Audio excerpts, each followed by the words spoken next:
The world is changing rapidly, and this V has become the center of attention. The book of Revelation is unfolding before our eyes. With lockdowns returning and V mandates on the horizon, what should we as believers be doing? Is this the mark? What does the future hold? There are many things surrounding this V that needs to be discussed, and that time is now.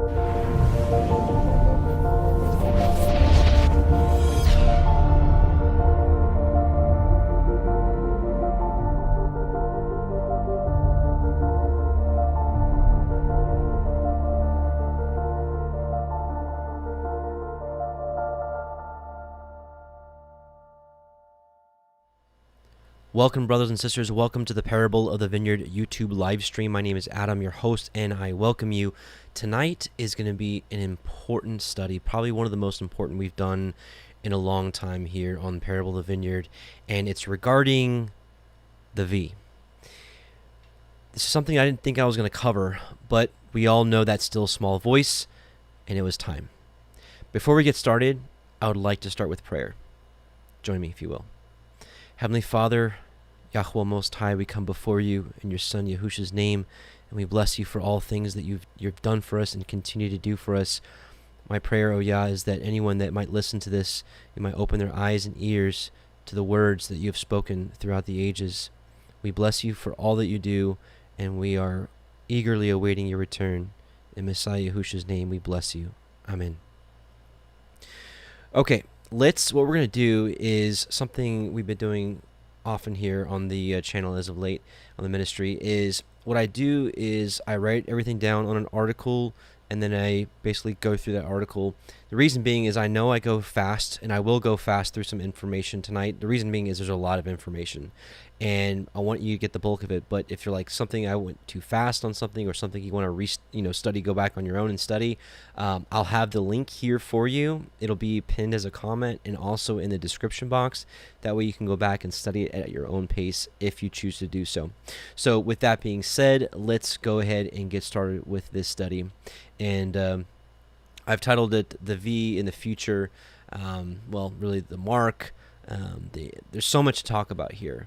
But really, let's just get into it. How about that? So the world is changing rapidly, and this V has become the center of attention. There are some matters we need to discuss. Should we take the V? Facts about the V. The V and the abomination of desolation. The V and the mark of the beast, i.e. buying and selling. The mark of Yahuah. And if in case you're new, the best understanding that I have at this time, that our Heavenly Father's name is Yahuah. Some say Yahuah, some say Yahweh. We don't argue about names here, but we have decided to use the name with the best of our understanding at this time instead of titles. So the mark of Yahuah, the hidden agenda behind the V that no one seems to be talking about. And that's going to be probably the most important part of this study, numbers 5 and 6. The image of the beast. So a couple things we need to talk about tonight. So before we begin, let us agree that none of us need to be anxious or fearful, right? We rest in the Most High, and we know that He will not forsake us if our trust, our fear, obedience, and praise is to Him, and of course through His Son, Messiah. We're going to start off with some scripture. My son, if you come forward to serve Yahuah, prepare yourself for testing. Set your heart right and be steadfast. Be sturdy, right? Don't be easily shaken. And do not be hasty in time of calamity. Cleave to Him and do not depart, that you may be honored at the end of your life. Accept whatever is brought upon you, and in changes that humble you, be patient. For gold is tested in the fire, and acceptable men in the furnace of humiliation. Trust in Him, and He will help you. That's a promise. Make your ways straight and hope in Him. You who fear Yahuah, wait for His mercy and turn not aside lest you fall. You who fear Yahuah, trust in Him, and your reward will not fail. You who fear Yahuah, hope for good things, for everlasting joy and mercy. Consider the ancient generations and see Whoever trusted in Yahuah and was put to shame, or whoever persevered in the fear of Yahuah and was forsaken, or whoever called upon him and was overlooked. For Yahuah is compassionate and merciful. He forgives sins and saves in time of affliction. And I think we all know time of affliction is coming upon us very quickly. And that was Sirach, aka Ecclesiasticus 2:1-11. So today I want to discuss the V in death. This is probably going to be a very long study, probably 2 hours plus. This is a topic that I didn't think I was ever going to cover. It's just not my lane. It's not my direct mission from the Father. I know there's some people out there that's all I talk about. And I'm not here to say that that's wrong. That's just not been my area of study or my area of ministry, excuse me. I've studied this quite a bit, but it's not been my area of ministry. But nevertheless, I believe it's time to say a few things. Even if 99% of you already know what I'm about to say, if there's one soul out there that needs to hear this, then it's worth the time put into it. It is plain to see that the Most High is waking up his people daily. Some of you out there may not have done this research yet. As a matter of fact, in the middle of getting this study together, I received an email inquiring as to whether or not we as the people of the living Elohim should get the V. I took this as a direct confirmation. So even if this is just for you who emailed me, I pray these words prove a blessing in your life. So, should we put the V in our bodies? We must understand that believers in the Most High, the Elohim of Israel, through his Son, are the temple of Elohim. This isn't to be taken lightly. Know you not that you are the temple of Elohim, and that the Spirit of Elohim dwells in you? If any man defile the temple of Elohim, him shall Elohim destroy. For the temple of Elohim is holy. That's Kodesh, that's set apart, which temple you are. And that's 1 Corinthians 3:16-17. So we really need to take hold of that we are the temple of the Most High. That's special. That's not something to be taken lightly or to be toyed with. Brothers and sisters, what we put in our bodies is important. Thousands of years ago, the temple of Yahuah was meticulously maintained, and nothing profane was to enter its doors. Likewise, we must guard the temple of Elohim in our time from defilement. With this in mind, let's take a quick look at how these V's are made. Now, before I start, common modern day theology will tell you that the passage in Matthew 15 where Messiah is like, what goes in your mouth doesn't defile you, but that what comes out. That's true. But he wasn't saying that like, well, you can just put anything in your mouth, right, to defile yourself. He was saying that, hey, the whole context was, hey, the Pharisees were mad that they weren't washing their hands. The Pharisees weren't mad that the apostles were sitting there, throwing pork down their mouth. They were mad that they didn't follow the Pharisaical man-made commandments that you got to wash your hands before you eat. And so Messiah was saying, like, that doesn't defile you, right? Eating without washed hands, that doesn't defile you. So, V facts. This is not speculation or conspiracy. There's a lot of speculatory studies out there about what's in vaccines, what's in not. That's not what this is about. This is truth. The source is right here. If you'd like to take a look at it, I just straight up copied and pasted this. So this is not my own words. This is quoted. So several common V's are made by growing the necessary viruses in fetal embryo fibroblast cells. These cells originally came from tissue obtained from two fetuses that were legally and electively aborted in the early 1960s. Sorry. Not 1600s, 1960s. The same cells have continued to grow in a laboratory and are still used to make V's today. No additional fetal cells have been harvested since then, but the topic is controversial because of the original source. The V, which by the way, I copied and pasted everything except for the original word here that I put in place for that I put V's in place of. The V's that grow in these fetal cells include this one, but not limited to. History. Fetal cells were originally used because viruses tend to grow better in cells from humans than from animals. Fetal cells do not divide as many times as other cell types, so they can be used for longer.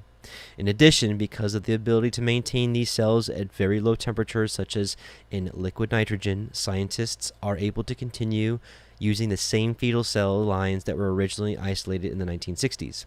V manufacturers obtain human cell lines from FDA-certified cell banks. After processing, very little, if any, of that tissue remains in the V. Doesn't matter. Concerns and considerations. Those concerned over the use of fetal cells for V's development may be so for a variety of reasons, some of which may relate to religious convictions and personal ethics. The Vatican has taken a stance on the issue. In 2017, the Vatican's Pontifical Academy for Life said that the lack of V's represent a serious health risk, so they're saying that more people need to get V's.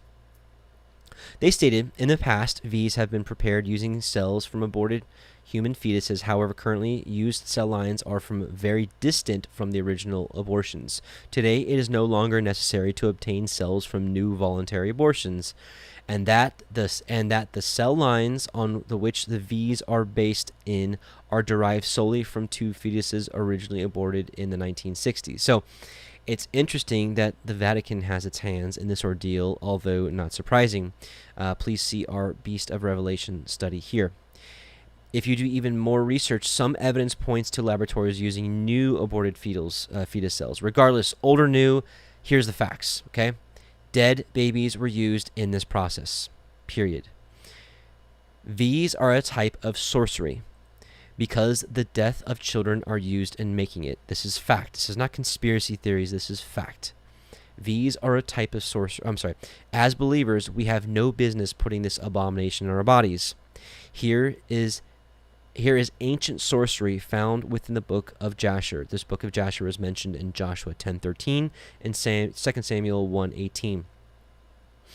At that time, Yahuah smote Pharaoh, king of Egypt, and he afflicted with the plague of leprosy from the sole of his foot to the crown of his head, owing to the cruel treatment of the children of Israel.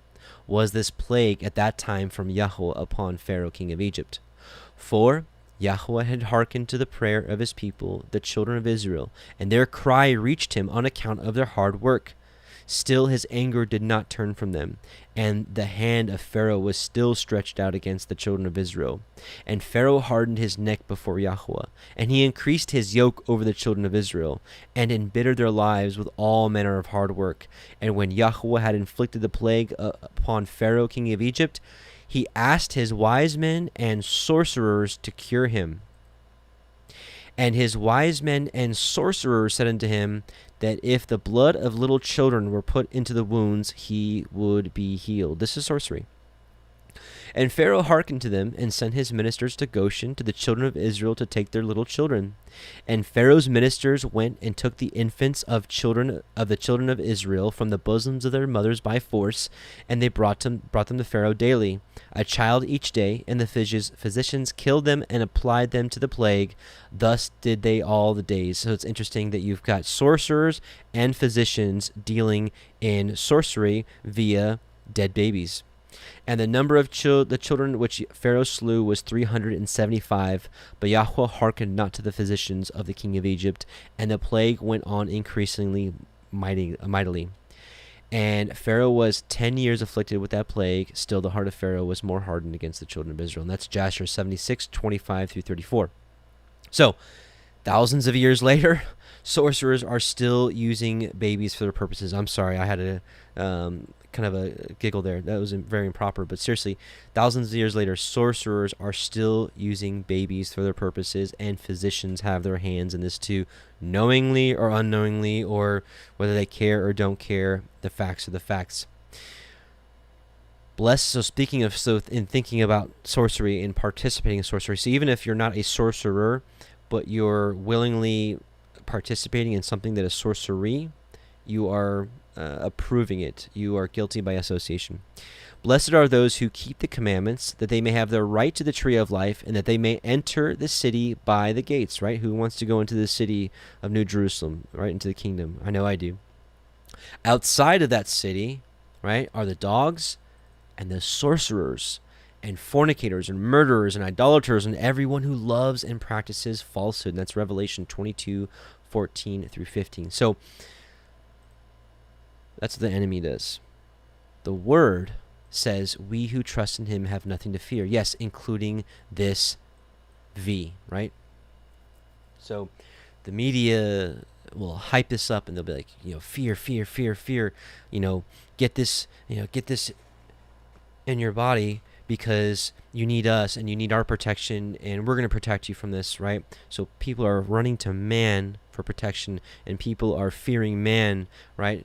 And they're hearkening to what man has to say. But this is what the Most High says.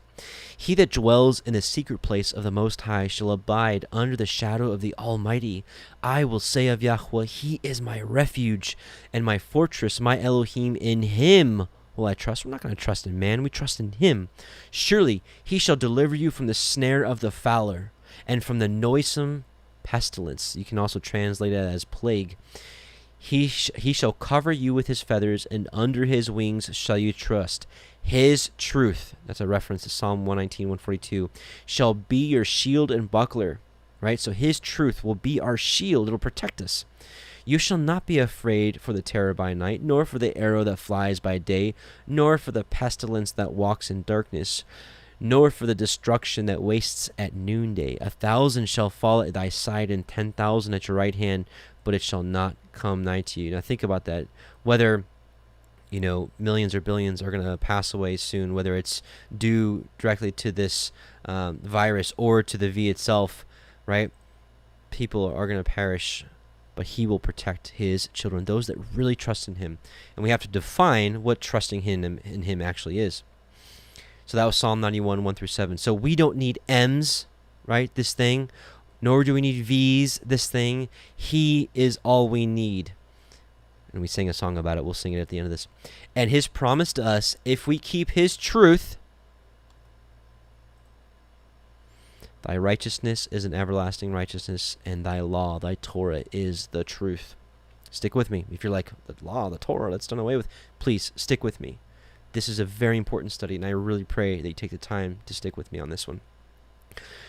So if we keep his truth, he will shield us from all pestilence and cleanse us from all sin through the blood of his Son, Yahushua, the Messiah. So here is the direction the new world order is heading, the one world government, the beast system. This is where it's heading. And I'm going to have it on mute, but I want you, it's in Hebrew anyways, but I don't want this video to get flagged by certain words. You'll notice I'm using the word V. I want you to see where the world is heading with this V, and you'll quickly see that people there who are going to not take it are going to become the world's enemies. Or watch this. So sorry for a little bit of silence, but just read the words on the screen, please.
There it is right there.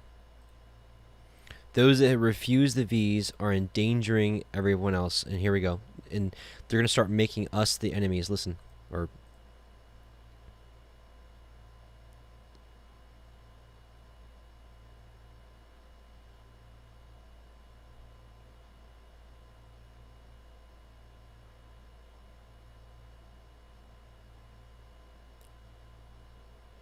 He said, those who refuse the V are hurting us all, are endangering us all, are keeping you from freedom.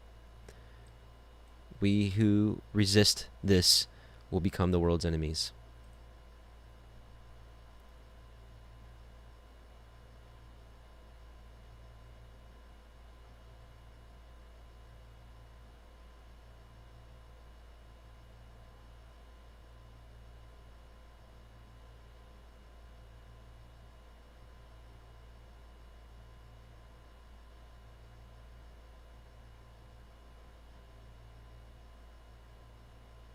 It keeps going on, but you can see where that's headed.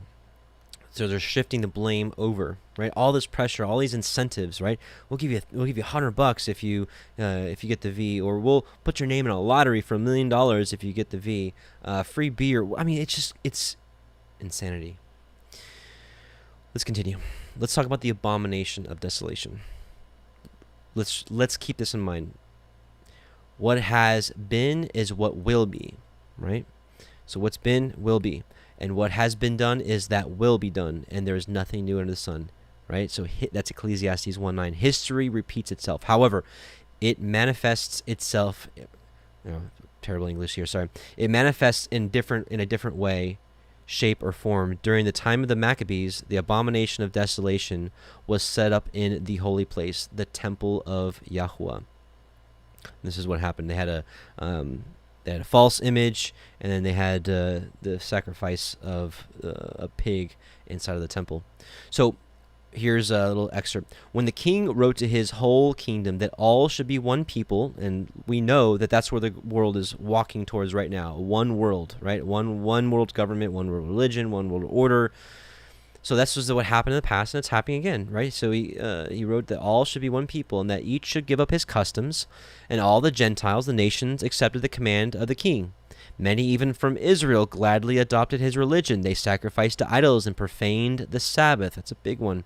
And the king sent letters by messengers to Jerusalem and the cities of Judah. He directed them to follow customs strange to the land, and to forbid burnt offerings and sacrifices and drink offerings in the sanctuary, to profane Sabbaths and feasts, to defile the sanctuary and the priests, to build altars and sacred precincts and shrines for idols, to sacrifice swine and unclean animals. Speaking of unclean animals, because some people say that inside of the V is pork DNA, all that kind of stuff. I don't know. All we know is it is fact that human DNA was put into these things. So if it's an abomination, if the part of the abomination of desolation was to put pork in the temple, what about putting man's DNA, right? So sacrifice swine and unclean animals, and to leave their sons uncircumcised. They were to make themselves abominable by every unclean and profane, so that they should forget the Torah and change all the ordinances, and whoever does not obey the command of the king shall die. In such words he wrote to his whole kingdom, and he appointed inspectors over all the people, and commanded the cities of Judah to offer sacrifice, city by city. Many of the people, everyone who forsook the Torah, joined them, and they did evil in the land, and they drove Israel into hiding in every place of refuge they had. Now, on the 15th day of the 9th month, in the 145th year, they erected a desolating sacrilege upon the altar of burnt offering. They also built altars in the surrounding cities of Judah. They burned incense at the doors of the houses and in the streets. The books of the Torah which they found they tore to pieces and burned with fire. Where the book of the covenant was found in the possession of anyone, or if anyone adhered to the Torah, the decree of the king was to condemn him to death. So listen, what's happened before will happen again. The laws of the Torah may be abolished in the coming days. Might sound crazy, right? You can't keep the Sabbath. You can't keep the feast days of the Most High. Some of you out there are like, why would we want to keep the Sabbath? Why would we want to keep the feast days? Isn't that just for Jews? Isn't that just Old Testament? Isn't that all done away with? Please, stick with me. Now it's 1 Maccabees 1:41-57. This and the first book of Maccabees was included in the Greek Septuagint, the 1611 KJV, and many other Bibles. This is how the events unfolded over 2,000 years ago. Keeping in mind, we are now the temple of Yahuah. Should we place abominations with us? Not so. Even if rejecting it makes life much more difficult, I believe this will be a time where we learn to really trust in Yah for all of our needs, much like the Israelites of old had to learn in the wilderness leaving Egypt. So think about it. When the Israelites were leaving Egypt, they were used to eating good every day. Even though they were slaves and they were put to hard work, they were well fed. They had certain liberties and whatnot. Same thing in our modern day right now. You don't think we're slaves? I would highly encourage you to do some more research of what a modern day slave actually looks like. Surely we're freed by the blood of Messiah and redeemed, but here in our physical bodies where we live right now, we are not in total freedom. There are many speculations as to what exactly is put into these Vs. Some have said swine, pig DNA. Some have said nanobots, even entire operating systems. Maybe so. I'm not here to speculate. Some or all of that may be true or false. What I do know, aborted human beings were used to make the Vs. Old or new, doesn't matter. This is sorcery in its most wicked form and has no business being inside us. But as for the cowardly, the faithless, the polluted, as for murderers, fornicators, sorcerers, idolaters, and all liars, their lot shall be in the lake that burns with fire and sulfur, which is the second death. That's Revelation 21:8. Let's talk about the mark of the beast. And he made all, both small and great, rich and poor, free and bond, to receive a mark in their right hand or in their foreheads, and that no man might buy or sell save he that had the mark, or the name of the beast, or the number of his name. Revelation 13:16-17, probably one of the most read passages aside from John 3:16 these days. The mark of the beast has been a topic of interest for centuries, and in our time without exception. It's so intriguing and captivating, you'll find that believers will spend more time researching the mark of the beast rather than spending valuable time seeking the mark of Yahuah. We'll delve into this a little more in a little bit. So point blank, do I believe the V is the mark of the beast? On the surface, maybe, or at least the forerunner of it. But spiritually and eternally speaking, no. And you're going to be like, turn the car around. Let's get out of here, this guy. Stick with me, please. Please allow me to explain momentarily. You might have noticed above that I put in bold the two ors in Revelation 13:17. Let's read it again and really think about what's saying here. And that no man might buy or sell save he that had the mark or the name of the beast or the number of his name. So now all of a sudden it's not just the mark. It's having his name or his image that will keep you from buying and selling. Stick with me, please. We will dive deep into that shortly. Do I believe the V is an abomination to our bodies? The temple of the living Elohim? Yes. So is pork, shellfish, and same-sex unions. Do I think it's being pushed for depopulating agendas? Yes. Will many die because of it? Unfortunately, I think so. Do I believe that in the near future you won't be able to go to Walmart or other stores without proof of receiving the V? No doubt. Will refusing the V lead to a tougher way of existence here on earth? Without question. Does that make it the mark of the beast? From my understanding of the word, no. I believe this is paving the way for the real mark, something I believe many already have now. So some would say the mark of the beast is only the last days during a few years of the tribulation. I believe the mark is something that's carried from the time of Messiah Yahushua until now. Rejecting the V may put us into a position of having to completely change our way of living. Actually, the way Yahuah intended us to live to begin with. We are so comfy in this age. I'm not pointing fingers as I live in this age of convenience too. You can probably hear my AC running out here in my little office. This way of living is what was decreed. And I say that because I like the AC. I like the refrigerator. I like being able to go to the store. I do. But if all that had to change in an instant to follow Yah's ways and to cling to Him and to not trust in man or fear man, sure, we have to be willing to drop it all. This way of living is what was decreed from old. It would be returning us to how Yahuah intended us to live to begin with. And to Adam he said, because you have listened to the voice of your wife and have eaten of the tree of which I commanded you, you shall not eat of it. Cursed is the ground because of you.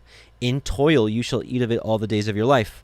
Thorns and thistles it shall bring forth to you, and you shall eat the plants of the field. In the sweat of your face you shall eat bread till you return to the ground, for out of it you are taken. You are dust, and to dust you shall return. Genesis 3:17 through 19. So, nevertheless, hard times are coming. Make no mistake about it. Messiah told us about it at the beginning of, or actually this is 2 Esdras, chapter 15. I think we read it, or 16 actually. We read chapter 15 last night, but this book was also included in the 1611 KJV and certain versions of the Septuagint, the 1599 Geneva, some of the most popular Bibles of all time. Those of you that have been raised in Protestantism, you may have never heard this book, because Protestantism, through the dispensational theology, removed these books in the mid-1800s. The beginning of sorrows, when there shall be much lamentation. The beginning of famine, when many shall perish. The beginning of wars, when the powers shall be terrified. The beginning of calamities, when all shall tremble. What shall they do in these circumstances when the calamities shall come? Behold, famine and plague, tribulation and anguish are sent as scourges for the correction of men. Yet for all this they will not turn from their iniquities, nor be always mindful of the scourges. Behold, provision is food, necessities, will be so cheap. You can define this as easy to acquire. So food will be so easy to acquire upon the earth that men will imagine that peace is assured for them. And then the calamities shall spring up on the earth, the sword, famine, and great confusion. For many of those who live on the earth shall perish by famine, and those who survive the famine shall die by the sword, and the dead shall be cast out like dung, feces, and there shall be no one to console them, for the earth shall be left desolate, and its cities shall be demolished. That's 2 Esdras 16:18 through 23 from the 1611 KJV. You may say, Adam, I live in downtown New York City. What do I do? Great question. I know we serve the living Elohim who can rain down manna or keep your pantry filled with goods miraculously. That's what the scriptures teach us. If that's what he has shown you, then praise Yah. Keep doing what you're doing. If you haven't had that word from him, perhaps it's time to pray and fast and ask him to direct your path. What I do know is this. Our Messiah told us to flee when we see these things go down. So when you see the desolating sacrilege, the abomination of desolation, spoken of by the prophet Daniel standing in the holy place, let the reader understand. Then let those who are in Judea flee to the mountains. Let him who is on the housetop not go down to take what is in his house. And let him who is in the field not turn back to take his mantle. He's like, get out of here. And alas, for those who are with child and for those who give suck in those days, pray that your flight may not be in the winter or on a Sabbath, for then there will be great tribulation, such has never been from the beginning of the world until now, and no, never will be. Matthew 24:15 through 21. Some people would say that was solely in 70 AD, that Messiah was giving warning for the Roman army to surround Jerusalem and destroy it. Surely that could have been taken in that context and then, but we know that there's a time of trouble that's going to be worse than any other time in the last days. So I also believe that we can hearken to his words to get somewhere. And if you're like, I'm not going to fear, I'm just going to stay here in my high-rise apartment, I'm not ready to tell you any different. The only thing I'm here to share with you is what the word says. You take it between you and your Elohim. So what you do is between you and Elohim, but know this, it's coming. It is time to get right with your maker. So even more so than fleeing or getting to safety or getting somewhere outside the city is way more important than any of that. Okay? It's time to get right with your maker. And rejecting the V is small in the grand scheme of things. We will explain what we all need to do in order to be prepared later on in this study. And it's not just about food and water and batteries. That's nothing compared to what we need to do to be prepared. So back to the point. I believe, so going back to Revelation 13, 16 through 17, when it says that no man might be able to buy or sell except for he that has the mark or the image or his name or his image. So back to the point, I believe the buying and selling is something much deeper than going to the grocery store, the mall, or the concert. When it comes to the book of Revelation, I think most of us know that it is one of the most obscured texts we have, meaning things are hidden on purpose. It is the glory of Elohim to conceal, to hide things, but it's the honor of kings to search it out. Proverbs 25:2. Remember, Messiah went around preaching, but the true wisdom and understanding was veiled from the masses. Only those of a pure heart were allowed to understand. Then the disciples came and said to him, "Why do you speak to them in parables?" And he answered them, "To you it has been given to know the secrets of the kingdom of heaven, but to them it has not been given. For to him who has will more be given, and he will have abundance.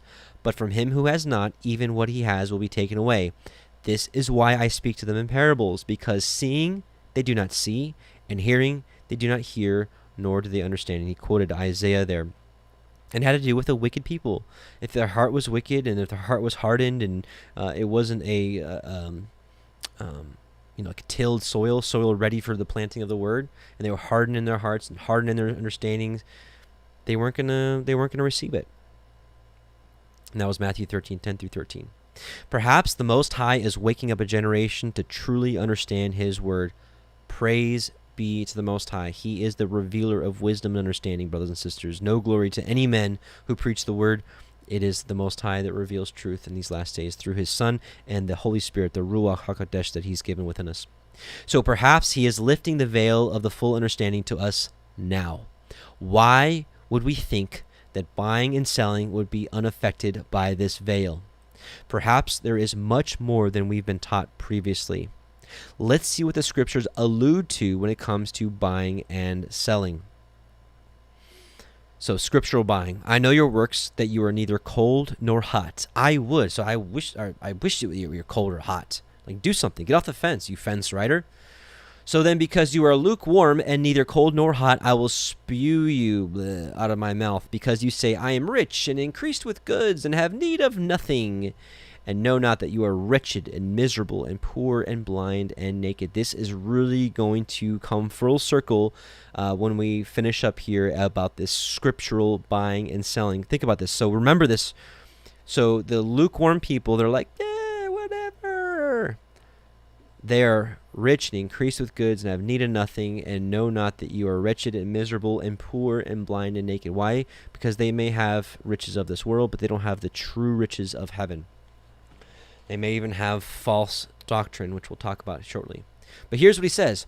I counsel you to buy of me gold tried in the fire. Is he actually talking about physical gold pieces? Like, does he want us to stand in line and be like, hey, Heavenly Father, Yahushua, I want to buy gold so I can store it in my house and be prepared for the end times? No, he's talking about the heavenly riches, the heavenly treasures, the true wisdom. I counsel you to buy of me gold tried in the fire, that you may be rich, and white raiment, that you may be clothed, and that the shame of your nakedness do not appear, and anoint your eyes with eye salve, that you may see. As many as I love, I rebuke and chasten. Be zealous, therefore, and repent. And it is interesting that all throughout the book of Isaiah and other prophets, when he talks about those that are blinded, it's those that are blinded to his ways, those that do not keep his commandments, that keep the commandments of men, or walk in falsehood or lawlessness. So that was Revelation 3:15-19. So while the world will try to keep us busy worrying about buying and selling at Wally Marts, our scriptures teach us it has nothing to do with the world's goods. The passage above used the same Greek word for buying. So you, by the help of your Elohim, return and hold fast to love and justice, and wait continually for your Elohim. A merchant. The word merchant is going to come in handy when we bring it all together about buying and selling. Think about the word merchant. A merchant in whose hands are false balances, he loves to oppress. Ephraim has said, but I am rich, and I have found wealth for myself. In all my labors they cannot find in me iniquity or sin. Hosea 12:6-8. So this is the passage Messiah was referencing. The whole point was to return to Yah's ways. Those satiated with the world's goods have lost sight of the true riches. Those solely focused on losing the ability to buy and sell this world's goods are missing the whole point of our faith and walk with the Most High. Love not the world, neither the things that are in the world. If any man love the world, the love of the Father is not in him. That's 1 John 2:15. The type of treasure, goods, we should be focusing on and striving for is the type that you don't buy with money. Not dollars, not crypto, none of that. Ho, everyone that thirsts, come you to the waters, and he that has no money, come you, buy and eat. Yes, come buy wine and milk without money and without price. Why do you spend money for that which is not bread? And why do you labor for that which satisfies not? Hearken diligently unto me, and eat you that which is good, and let your soul delight itself in fatness. Incline your ear and come unto me, hear, and your soul shall live, and I will make an everlasting covenant with you, even the sure mercies of David. That's Isaiah 55:1-3. So we're talking about hungering and thirsting for something here. So what is this true hunger and thirst for that Isaiah was speaking in kind of a parable form? Messiah reveals it to us. Matthew 5:6.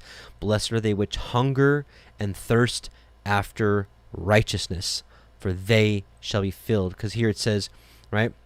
Why do you spend money for that which is not bread, and your labor for that which satisfies not? But hungering and thirsting after righteousness, you'll be filled, you'll be satisfied. So what is righteousness according to the Scriptures? Not what modern day pastors teach us, modern day seminaries. Whoever commits sin transgresses also the law, the Torah. For sin is the transgression of the law, the Torah. And you know that he was manifested to take away our sins, not to take away the law. And in him is no sin. Whosoever abides in him sins not. We just found the definition of sin. It's transgression of the Torah. Whosoever sins has not seen him, neither knows him. Little children, let no man deceive you. He that does righteousness is righteous, even as he is righteous. That's 1 John 3:4-7. So make no mistake, we have all sinned. I've sinned, you've sinned, and we've fallen short. Praise be to our Heavenly Father that we have forgiveness through his Son, Yahushua the righteous. Notwithstanding, we are obligated to walk as he walked, according to the commandments. This is and has been the great deception over the centuries. We're going to expound on this shortly. And it shall be our righteousness if we observe to do all these commandments before Yahuah Elohim as he has commanded us. So it's our righteousness. It is righteousness to keep the commandments of Elohim. Do you thirst for his righteousness? Do you thirst for his truth? Deuteronomy 6:25. Do you hunger and thirst for righteousness? There's no better time to start than now, right? So if you're like, well, I don't know what to do, right? I haven't kept his law. I mean, I don't even know what that means. We'll have resources for you at the end of this. Please just stick with us. This information is vital. So back to buying, right? So it's this that we need if the buying and selling, just to remind you what we're thinking here, if the buying and selling of Revelation 13, it was veiled or covered or obscured, right, and it was hidden or talked about in a parable form, right now we're uncovering that parable. That makes sense, right? So back to buying. So buy the truth and sell it not. Right? Talking about buying and selling. Buy the truth and sell it not. Also wisdom and instruction and understanding. Proverbs 23:23. So it says buying the truth. So what is the truth per the Scriptures?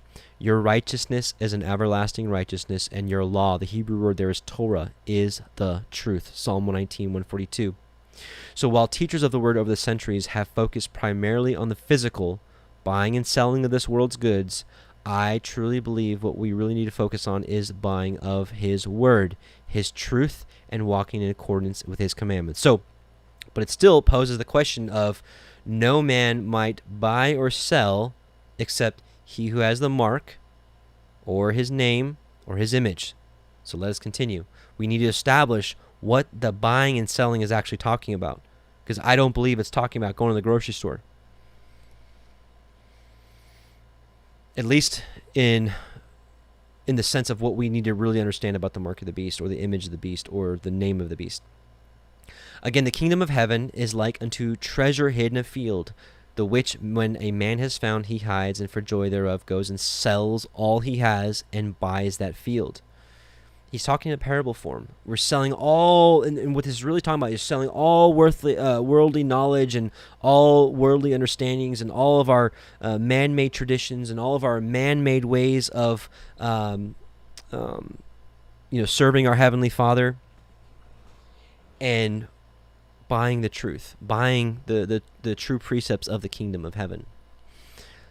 My son, if you will receive my words and treasure up my commandments with you, making your ear attentive to wisdom and inclining your heart to understanding. Yes, if you call out for insight and raise your voice for understanding, if you seek it like silver and search for it as hidden treasures, then you will understand the fear of Yahuah and find the knowledge of Elohim. For Yahuah gives wisdom. From his mouth comes knowledge and understanding. He stores up sound wisdom for the upright. He is a shield to those who walk in integrity, right? The V is not our shield, protecting us from any sickness. He is our shield. Guarding the paths of justice and watching over the way of his saints. Then you will understand righteousness and justice and equity, every good path. For wisdom will come into your heart and knowledge will be pleasant to your soul. Proverbs 2:1-10. So, while it may be true that we won't be able to participate in commerce in the near future for rejecting the V, I sincerely believe this buying and selling is much deeper than what we've been taught. Buying and selling of the world's precepts, its doctrine, its fear, man-made religion, which is fornication, spiritual adultery, perhaps even the coming world religion. If you're marked by Yahuah and your fear is towards him, you won't be inclined to follow the ways of the world. You won't buy into the fear of a disease that you need a V to heal or protect you from. Most importantly, you won't serve a false god's religion. You will stand up like Shadrach, Meshach, and Abednego. Don't give in to pressure, be it by family, friends, work, celebrities, news, or anything else. Yahuah will be with those who stand for him. Nebuchadnezzar spake and said unto them, Is it true, O Shadrach, Meshach, and Abednego? Do you not serve my gods, nor worship the golden image which I have set up? Now, if ye be ready, that at what time ye hear the sound of the cornet, the flute, the harp, the sackbut, the psaltery, and the dulcimer, and all kinds of music, you fall down and worship the image which I have made. Well, but if ye worship not, ye shall be cast the same hour into the midst of a burning fiery furnace. And who is that Elohim that shall deliver you out of my hands, Shadrach, Meshach, and Abednego? My hands. And Shadrach, Meshach, and Abednego answered and said to the king, O Nebuchadnezzar, we are not careful to answer thee in this matter. If it be so, our Elohim whom we serve is able to deliver us from the burning fiery furnace. And he will deliver us out of thine hand, O king. But if not, be it known unto thee, O king, that we will not serve thy gods, nor worship the golden image which you have set up. So we need to stand firm like they stood firm. But there's something more than the V that we need to stand firm. This is just the beginning of what we need to stand for in these last days. Back to buying, scripturally speaking. Think about this. This is another parable. Then the kingdom of heaven shall be compared to 10 maidens or 10 virgins who took their lamps and went to meet the bridegroom. 5 of them were foolish and 5 were wise. Who do you want to be, wise or foolish? For when the foolish took their lamps, they took no oil with them, but the wise took flasks of oil with their lamps. As the bridegroom was delayed, they all slumbered and slept. But at midnight there was a cry, Behold, the bridegroom come out to meet him. Then all those maidens rose and trimmed their lamps. And the foolish said to the wise, Give us some of your oil, for our lamps are gone out. But the wise answered, saying, Since there will not be enough for us and you, go rather to the dealers and buy for yourselves. So again, this buying here is obviously not surface value. What Messiah is not teaching us here is that we have to have a literal lamp with oil in it, like a little lantern. I can go to Wally Mart and buy a lantern and put oil in it. That's not going to make me ready for the kingdom of heaven. So he's teaching something deeper here, right? So this gives you kind of it's a little bit insight of to buy, right? He said, since there will not be enough for us, go rather to the dealers and buy for yourself. And that while they were going to buy, the bridegroom came, and those who were ready went in with him to the marriage feast, and the door was shut. Afterward the other virgins came also, saying, Adonai, Adonai, or Lord, Lord, open to us. But he answered and said, truly I say to you, I do not know you. So we can connect them having to go by, right, with I don't know you. So there's something spiritual in nature about this. So the wise were ready and knew him, while the foolish were not ready. They had to go by and did not know him. Perhaps we should be concerned with buying his truth now rather than later. And here is how we know that we know him, right? Because he says, I don't know you. So if you want to know how you know him, not how you've been taught all your life by your pastor that you know him by saying a prayer or inviting, Messiah into your heart. Here is how we know that we know him, if we keep his commandments. He that says, I know him, and keeps not his commandments, is a liar, and the truth, the Torah, is not in him. But whoso keeps his word, in him verily is the love of Elohim perfected. Hereby know we that we are in him. He that says he abides in him, ought himself also so to walk, even as he walked. And we know that Messiah walked obediently to the commandments. Brethren, and just to clarify, he clarifies here, brethren, I write no new commandment unto you, but an old commandment which you had from the beginning. What did we learn in the beginning of the Torah? To keep the commandments, keep the Torah. The old commandment is the word which you have heard from the beginning. That's 1 John 2, 3-7. So understanding that buying and selling, or even merchandise or wealth, has been masked by physical attributes only, we need to go on a scriptural journey. This is where I'm going to bring it all together, because you're like, okay, you just keep going on and on about this buying and selling, and it doesn't mean going to Wally Mart. What does it mean? You're going to find out right now. So we need to go on a scriptural journey. I'd like to share with you what I believe the Ruach of Elohim has revealed through his word. For those reading this as an article, I'd recommend watching this part of the video, and I'll go back here and put the timestamps of where this is. Let's go. Think about buying, selling, having goods, being rich, merchants who buy and sell. Keep that in your mind. Revelation 18, 1-13. And after these things I saw another angel come down from having great power, and the earth was lightened with his glory. And he cried mightily with a strong voice, saying, Babylon the great is fallen, and is become the habitation of devils, and the hold of every foul spirit, and a cage of every unclean and hateful bird. For all nations have drunk of the wine of the wrath of her fornication, adultery, spiritual adultery. And the kings of the earth have committed fornication with her. Okay? Keep this in mind.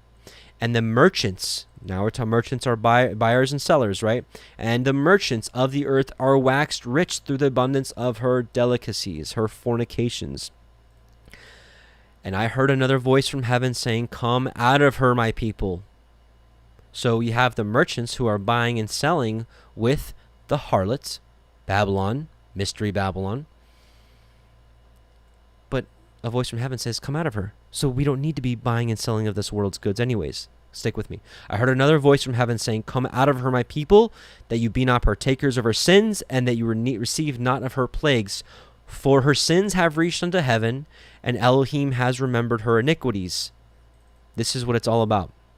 It's not that Mystery Babylon is rich with gold and silver and money stuff and Wally Mart and Amazon or whatever. Reward her even as she rewarded you, and double unto her double according to her works. In the cup which she has filled to her double. How much she has glorified herself and lived deliciously in fornication and iniquity, so much torment and sorrow give her. For she says in her heart, I sit a queen, and am no widow, and shall see no sorrow. Therefore shall her plagues come in one day, death and mourning and famine, and she shall be utterly burned with fire. For strong is Yahuah Elohim who judges her, and anyone who is still abiding in her ways, and loves her, and lives deliciously with her, and buys and sells her goods, they will be burned alongside with her. Now listen closely. And the kings of the earth who have committed fornication and lived deliciously with her shall bewail her and lament her, for when they shall see the smoke of her burning, standing afar off for the fear of her torment, saying, Alas, alas, that great city, Babylon, that mighty city, for in 1 hour is your judgment come. And the merchants, the buyers and sellers of the earth, shall weep and mourn over her, for no man buys their merchandise anymore. Now listen, this is still veiled with physical items. The merchandise of gold and silver and precious stones and of pearls and fine linen and purple and silk and scarlet and all tine wood and all manner of vessels of ivory and all manner of vessels of most precious wood and of brass and iron and cinnamon and odors and ointments and frankincense and wine and oil and fine flour and wheat and beasts and sheep and horses and chariots and slaves and souls of men. This will take you back to This will take you back to 2 Chronicles and 1 Kings. Or 1 Chronicles and 1 Kings, sorry. If you haven't seen our video titled Mystery Babylon, there's a playlist on the homepage. I would highly recommend you check this out. But there's not one place where all the world buys from one country, and it's like, we're buying all your precious stones and your ivory and your silk. And this is all stuff that was included in the temple. And reason being is because this points back to the original harlot, the mother of all harlots, was who was married to the Most High. Jerusalem was married to the Most High, and she was the first one to commit adultery with him. Since then, she has taught all nations to spiritually fornicate with the Most High, being that, well, I'll still say that I serve you, that I'm yours in pretense, or I'll honor you with my lips, but my heart will be far from you, because I'm going to go after all my lovers. I'm going to go after such and such. I'm going to celebrate you in the way that I want to celebrate you. I'm going to celebrate you in the ways that paganism celebrates their gods, right? So, i.e. Christmas. Christmas came from a pagan holiday. Ishtar, it's the same thing. Sunday worship. The list goes on. But this is the merchandise. It'll make a little more sense. So again, the merchants of the earth shall weep and mourn over her. The merchants of the earth are the buyers and sellers of the earth. And no man might buy or sell, save that he has the mark, the image, or the name. And I'm just stick with me, brothers and sisters, please. This is so important.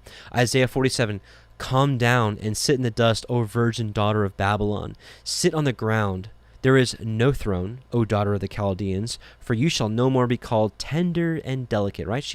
Babylon lived tender and delicately. Take the millstones and grind meal, uncover thy locks, make bare the leg, uncover the thigh, pass over the rivers. Your nakedness shall be uncovered, yea, your shame shall be seen. I will take vengeance, and I will not meet you as a man. As for our Redeemer, Yahuah Sebaot is his name, the Holy One of Israel. Sit you silent, and get you into darkness, O daughter of the Chaldeans, for you shall no more be called the Lady of the Kingdoms, right? Babylon. I was wroth with my people. I have polluted mine inheritance, and given them into your hand. You did show them no mercy. Upon the ancient you have heavily laid your yoke. And you said, I shall be a lady forever, so that you did not lay these things to your heart, neither did you remember the latter end of it. Therefore, hear now this, you that are given to pleasures, right? So we saw that earlier. Living deliciously, living delicately, that dwellest carelessly, that says in your heart, I am, and none else beside me. I shall not sit as a widow, neither shall I know the loss of children. But these two things shall come to you in a moment, in one day, the loss of children and widowhood. They shall come upon you in their perfection.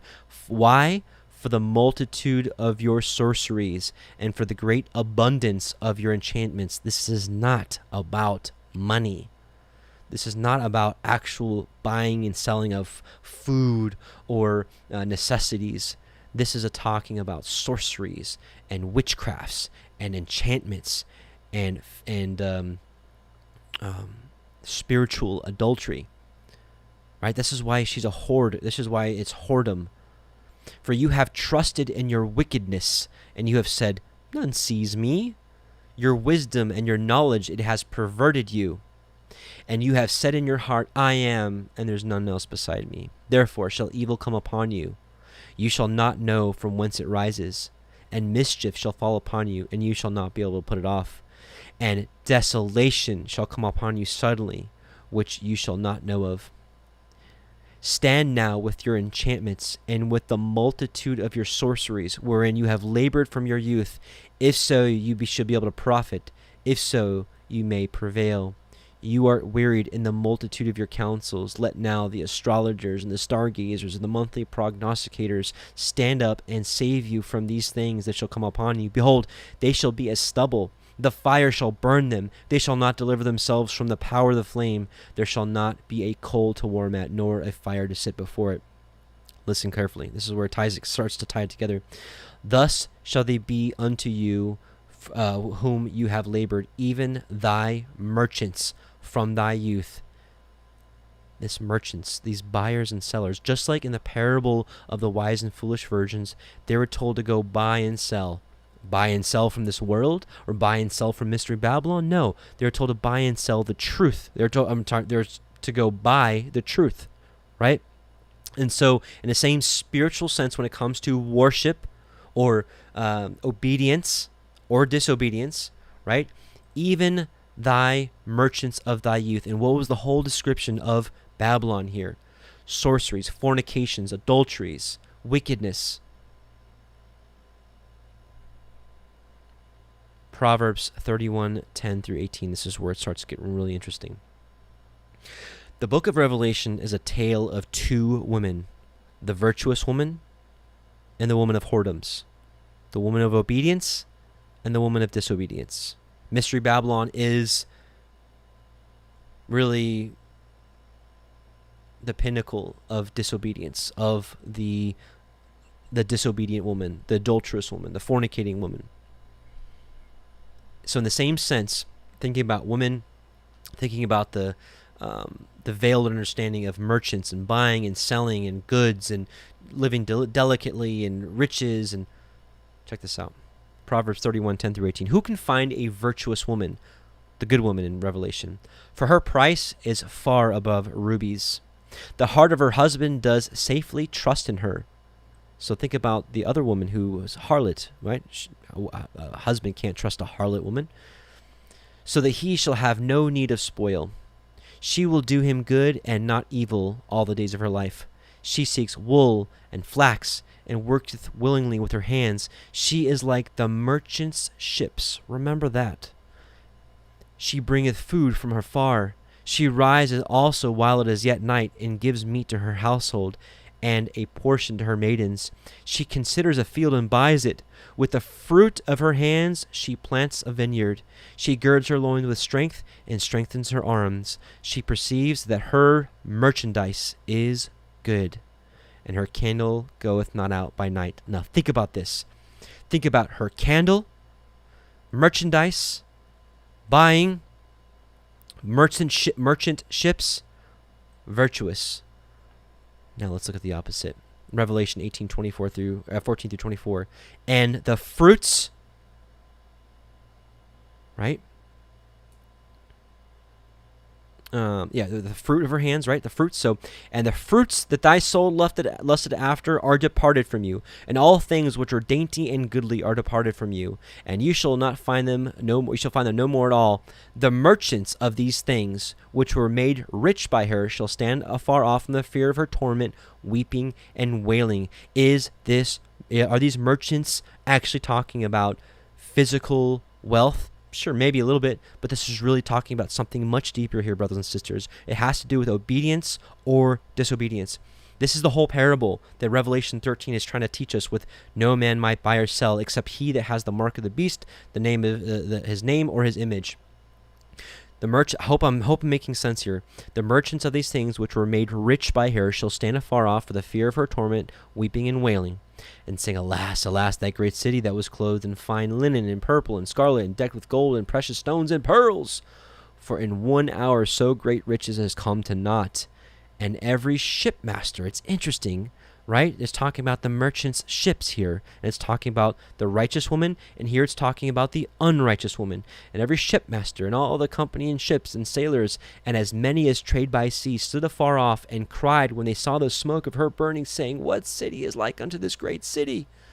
And they cast dust on their heads and cried, weeping and wailing, saying, Alas, alas, that great city, wherein were made rich all that had ships in the sea by the reason of her costliness. For in 1 hour she is made desolate. Rejoice over her, you heaven, and ye holy apostles and prophets, for Elohim has avenged you on her. And a mighty angel took up a stone like a great millstone and cast it into the sea, saying, Thus with violence shall that great city Babylon be thrown down, and shall be found no more at all. And the voice of the harpers and the musicians and the pipers and the trumpeters shall be heard no more at all in you. And the craftsman of whatsoever craft he be shall be found no more all in you. And think about this. Think about modern, all the harpers and musicians and pipers and trumpeters. Think about, Hollywood and the music industry and all these people celebrating wickedness and sorceries and fornications and harlotry and wickedness, whatever it is. Gone. Sound of a millstone shall be heard no more at all in you. And the light of the candle shall shine no more at all in you. Isn't that interesting? And her candle goeth not out by night. This is the virtuous woman. Can you see the connections here, brothers and sisters? And the light of a candle shall shine no more at all in you. And the voice of the bridegroom and of the bride shall be heard no more at all in you. Why? For thy merchants were the great men of the earth, for by thy sorceries were all nations deceived. These people were buying and selling her sorceries. They were buying deceptions. They were buying the school institutions of this world. They were buying the medical industry. They were buying the V. They were buying the M's. They were buying a false way of worshiping our Creator. They're buying false religions all to begin with. They're buying false religions through false gods. Buying and selling of her wickedness, of her sorceries, right? Mystery Babylon and her tentacles have reached all throughout the earth, and the whole world is deceived. And so the only people that will be able to buy and sell of her merchandise are those that have the mark of the beast, the name of the beast in their head, right? Or the image. Please stick with me. I really hope this will make sense to you. And in her was found the blood of the prophets and the saints and all that were slain upon the earth. If you really want some more about Mystery Babylon, I'd highly recommend the video we did. Just type in Mystery Babylon, Parable of Vineyard. You'll find it. I would also recommend reading Ezekiel 21, 22, and 23 in your spare time. It really will open this up, but for time's sake, let's see, how far are we in now? Yeah, for time's sake, we're just going to read a small excerpt here from Ezekiel 23, 25 through 39. This is talking about two daughters, Aholah and Aholibah, and this is Samaria and Jerusalem, the northern kingdom and the southern kingdom. And it talks about how they went a-whoring, and they went astray from the Most High. And I will set my jealousy against you, and they shall deal furiously with you. They shall take away thy nose and thine ears, and thy remnant shall fall by the sword. They shall take thy sons and thy daughters, and thy residue shall be devoured by the fire. They shall also strip you out of your clothes and take away your fair jewels, and thus will I make your lewdness to cease from thee, and thy whoredom brought from the land of Egypt, so that you shall not lift up your eyes unto them, nor remember Egypt any more. For thus saith Yahuah Elohim, Behold, I will deliver you into the hand of them whom you hate, into the hand of those whom your mind is alienated, and they shall deal with you hatefully, and shall take away all thy labor, and shall leave you naked and bare, and in the nakedness of thy whoredoms shall you be discovered, both thy lewdness and thy whoredoms. I will do these things unto you because you have gone a-whoring after the heathen, and because you are polluted with our idols. They've gone, his people went after the ways of the nations and tried to worship him with 1 foot in, 1 foot out, 1 foot in with Yah's ways and 1 foot in with the world's ways. And that's exactly what Mystery Babylon has taught unto this day. Mystery Babylon, I know most people teach that it's America or it's the Roman Catholic Church. Let me tell you something. They're definitely part of Babylon. They're part of Babylon's tentacles, but there's only one mother. The Roman Catholic Church was not married to the Most High. America was not married to the Most High. It was Jerusalem. Jerusalem was married to the Most High, and she went astray by having 1 foot in, 1 foot out, serving Yah and serving other gods. And so what happened is she has taught this whoredom to everything. And yes, the Roman Catholic Church teaches whoredom. She teaches abomination. She teaches adulteries and fornications. America is a hotbed for adulteries and fornications, spiritually speaking too as well. But this is why he destroyed Mystery Babylon, right, which is Jerusalem, and he'll destroy her again, but that's for a whole other topic. But he did that because you've gone after whoring after the heathen, and because you are polluted with the idols. Those people, The only people that can buy and sell of the harlot's merchandise are those that have the mark, the name, or the image. Stick with me. You have walked in the ways of your sister, therefore will I give her cup into your hand. Thus says Yahuah Elohenu, you shall drink of your sister's cup, deep and large. You shall be laughed to scorn and had in derision. It contains much. Sorry, there's a fly, and this fly is trying to keep me off my game here.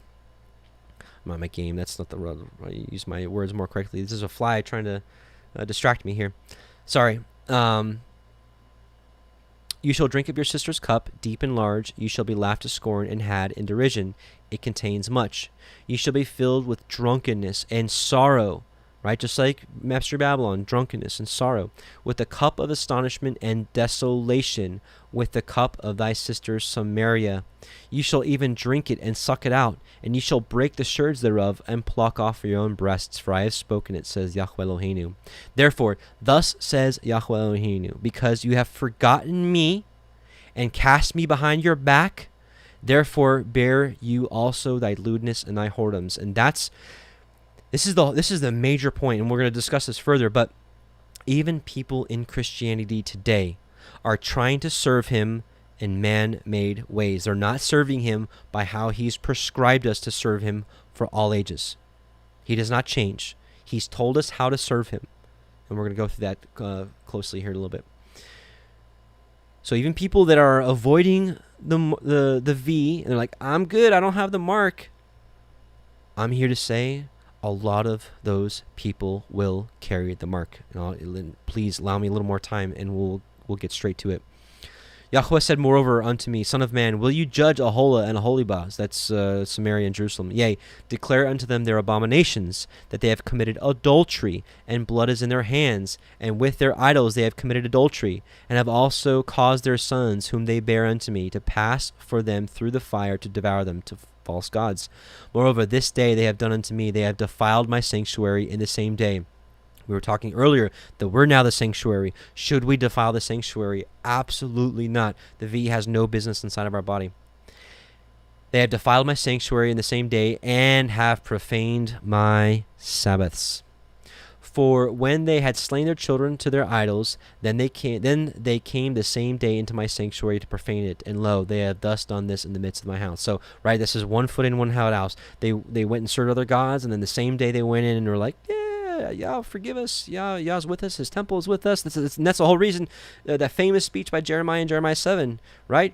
You don't trust in lying words saying the temple of the Lord, the temple of the Lord, the temple of the Lord, all these things, right? Because they're like, we can do, right? He's saying, and he goes on to say, will you continue to come into my house, which is called by my name, right? Will you steal, kill, and commit adultery? And come into this house, which is called by my name, and say, we have been delivered to do all these abominations. No. Ezekiel 28, 1 through 19. And you'll see here that it talks about the prince of Tyrus, but very quickly you're going to find out that he's using that as a veil to obscure that he's actually talking about Satan here. The word of Yahuah came again to me, saying, Son of man, say unto the prince of Tyrus, Thus saith Yahuah Elohenu, because your heart is lifted up, and you have said, I am Elohim. I sit in the seat of Elohim, in the midst of the seas. Yet you are a man and not Elohim, though you set your heart as the heart of Elohim.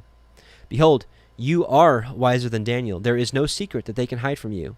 With your wisdom and with your understanding you have gotten thee riches, and have gotten gold and silver into thy treasures. By thy great wisdom and by thy traffic you have increased thy riches, and your heart is lifted up because of your riches. Therefore, thus says Yahuah Elohim, because you have set in your heart as the heart of Elohim, behold, there I will bring strangers upon you, the terrible of the nations, and they shall draw their swords against the beauty of thy wisdom, and they shall defile thy brightness. They shall bring you down to the pit, and you shall die the deaths of them that are slain in the midst of the seas. Will you yet say before him that slays you, I am Elohim? But you shall be a man, and no Elohim, in the hand of him that slays you. You shall die the deaths of the uncircumcised by the hand of your strangers, for I have spoken it, says Yahuah Elohim. Moreover, the word of Yahuah came unto me, saying, Son of man, take up a lamentation upon the king of Tyrus, and say unto him, Thus says Yahuah Elohim, You sealest up the sum, full of wisdom, and perfect in beauty. You have been in Eden, in the garden of Elohim. This is no mere man, brothers and sisters. Every precious stone was your covering: the sardius, the topaz, the diamond, the beryl, the onyx, and the jasper, the sapphire, the emerald, and the carbuncle, and gold. The workmanship of thy tabrets and of thy pipes was prepared in you in the day that you were created. You are the anointed cherub that covers, and I have set thee so. You were upon the holy mountain of Elohim. You have walked up and down the midst of the stones of fire. You were perfect in your ways from the day that you were created till iniquity was found in you. Now listen, the whole thing is this whole thing is talking about iniquity, right? This is Satan now we're talking about. Till iniquity was found in you, and by the multitude of your merchandise. What's his merchandise? Is iniquity. By the multitude of your merchandise they have filled the midst of thee with violence, and you have sinned. This is the merchandise. We saw the merchants, right? We're weeping and wailing over her. Are you going to be one of the merchants that buys and sells from the beast's goods? I mean, we know that Revelation 13:4 says, and they worship the dragon which gave power unto the beast, and they worship the beast, saying, who is like unto the beast?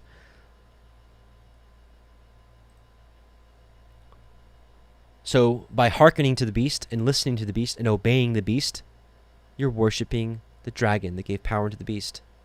This dragon is right here. Till iniquity was found in you, and by the multitude of your merchandise. This is the buying and selling, brothers and sisters. This is the buying and selling it's talking about. No man might buy or sell the merchandise of Hasatan, veiled by false religions and false doctrines and you name it. Therefore, I will cast you as profane out of the mountain of Elohim, and I will destroy you, O covering cherub, from the midst of the stones of fire.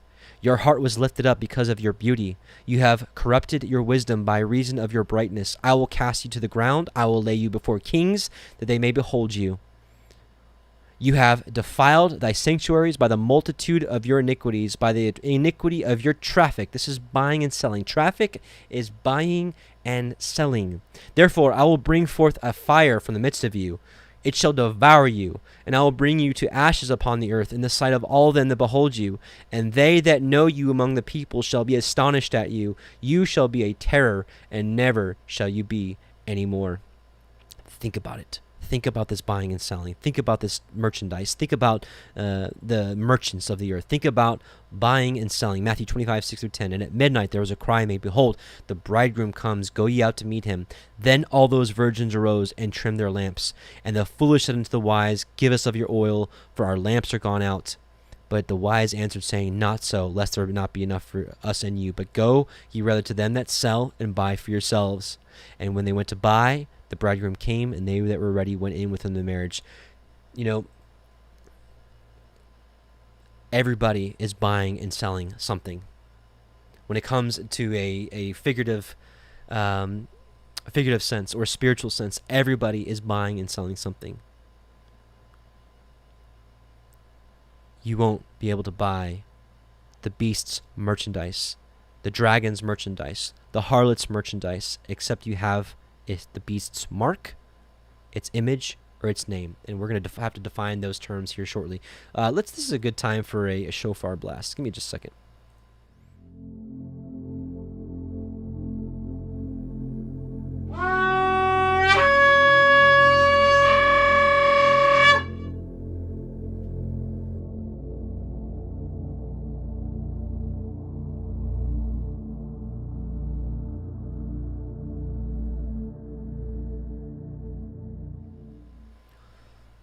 Hallelujah. Okay, so we're back.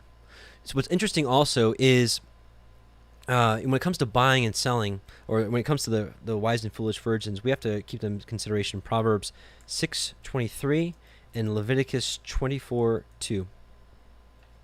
And take into consideration in the book of Revelation, actually that's, what is that? Let's do that first. That is, I think, Revelation 1:20? Or is it 18? Hold on, let's see. Yeah, okay. The 7 candlesticks, which is the menorah right here. This is what was inside of the temple. The 7 candlesticks which you saw are the 7 ecclesia, the 7 assemblies. So this is you. It's supposed to represent us, right? Proverbs 6:23. For the commandment is a lamp or lantern or menorah, and the Torah is light. The law is light. What comes forth out of the lamps? Light, fire, and reproofs of instruction of the way of life. Leviticus 24:2, command the children of Israel that they bring unto you pure olive oil. This is the oil that's being talked about in the parable of the wise and foolish virgins. Some would say it's the Holy Spirit. I'm here to tell you it's not. Well, maybe so, because the Holy Spirit is what brings you into the truth. Anyways, sorry, sidetracked. But this is what the oil actually represents. That they bring unto you pure olive oil beaten for the light, to cause the lamps to burn continually. In order for the lamp to put forth light, there needs to be oil in there, right? This oil is the obedience to the Torah. The Torah was supposed to be shining at all times, day and night, without exception. The Torah is supposed to be in our hearts, without exception, day and night. The foolish took their lamps and they had no oil, they had no obedience to the Torah, which is light. They had no light coming forth from their lamp. The wise did. Their lamps were burning. Why? Because they had the obedience and they had the knowledge and wisdom of the Torah within their hearts, and they were keeping it. So the foolish had to go by doctrine. They had to go by the precepts of obedience to the Torah. They weren't ready. Will you be ready when the good master comes back? So the wise answered, say, not so, lest there not be enough for us and you, but go you rather to them that sell and buy for yourselves. Buy what? The truth. And while they went to buy, the bridegroom came, and they that were ready went in with him to the marriage, and the door was shut. Proverbs 23:23, buy the truth and sell it not. So, let's see. Back here. Okay, I thought I had one more passage I wanted to read, but maybe I didn't do it. Okay. So, nevertheless, what we can see here, if we go back to here, so how much she has glorified herself. This is back to Revelation 18. She's glorified herself, lived deliciously, what? In fornications, adulteries. She lived however she wanted to. The kings of the earth who committed fornication with her. The merchants, the buyers and sellers of the earth, right, shall weep over her, right? They're no longer able to buy and sell of her merchandise because that time is over. Why? Because the kingdom has come. The kingdom comes down when Mystery Babylon is destroyed. Mystery Babylon and all her tentacles will be destroyed when the kingdom comes down. When the kingdom comes down, the earth will be ruled in righteousness by the rod of Messiah Yahushua and those that rule and reign with him. The wise virgins who were ready that went in with him to the marriage. Those that are in the marriage are inside New Jerusalem. They're subduing the nations. The people that are outside the gates are weeping and wailing for Mystery Babylon and whom they bought through the buying and selling of her precepts. That time is over. It's gone. It's done with. But right now, the people of the earth still have the ability to buy and sell from her. Let's continue.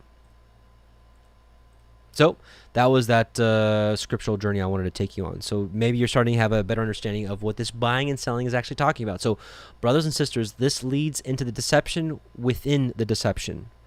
If we as the people of the living Elohim are focused solely on the ability to go to the store and buy, we've missed it. Period. End of story. Just as the devil has the world blinded and arguing over every single thing that can divide us as a people, he has placed his spin on doctrine, blinding even the believers over the centuries. Even so, Yahuah has also veiled the understanding we just went through. Why? To divide those that truly seek him and those who give him lip service only. Just like the Pharisees did, right? These people do honor me with their lips, but their heart is far from them. Why? Because their fear of him was through the commandments of men. Christmas, Easter, Sunday worship, in opposed to his feast days, the Sabbath, the food laws, things that have never been done away with, brothers and sisters. Now, let's talk about the mark of Yahuah, the mark of our Heavenly Father. So while mainstream Christianity is looking for something to avoid that you have to take in the forehead or hand, which, if you think about it, The good old V doesn't go in your forehead or in your hand. Did I just mark myself? Speaking of mark, right? So the V doesn't go in the hand or the forehead, so help me explain that one. But they have forgotten what this actually symbolizes, the hand and the forehead, and how it relates to the seal or the mark of Yahuah. Let's review the mark of the beast again. And he made all, both small and great, rich and poor, free and bond, to receive a mark in their right hand or in their foreheads.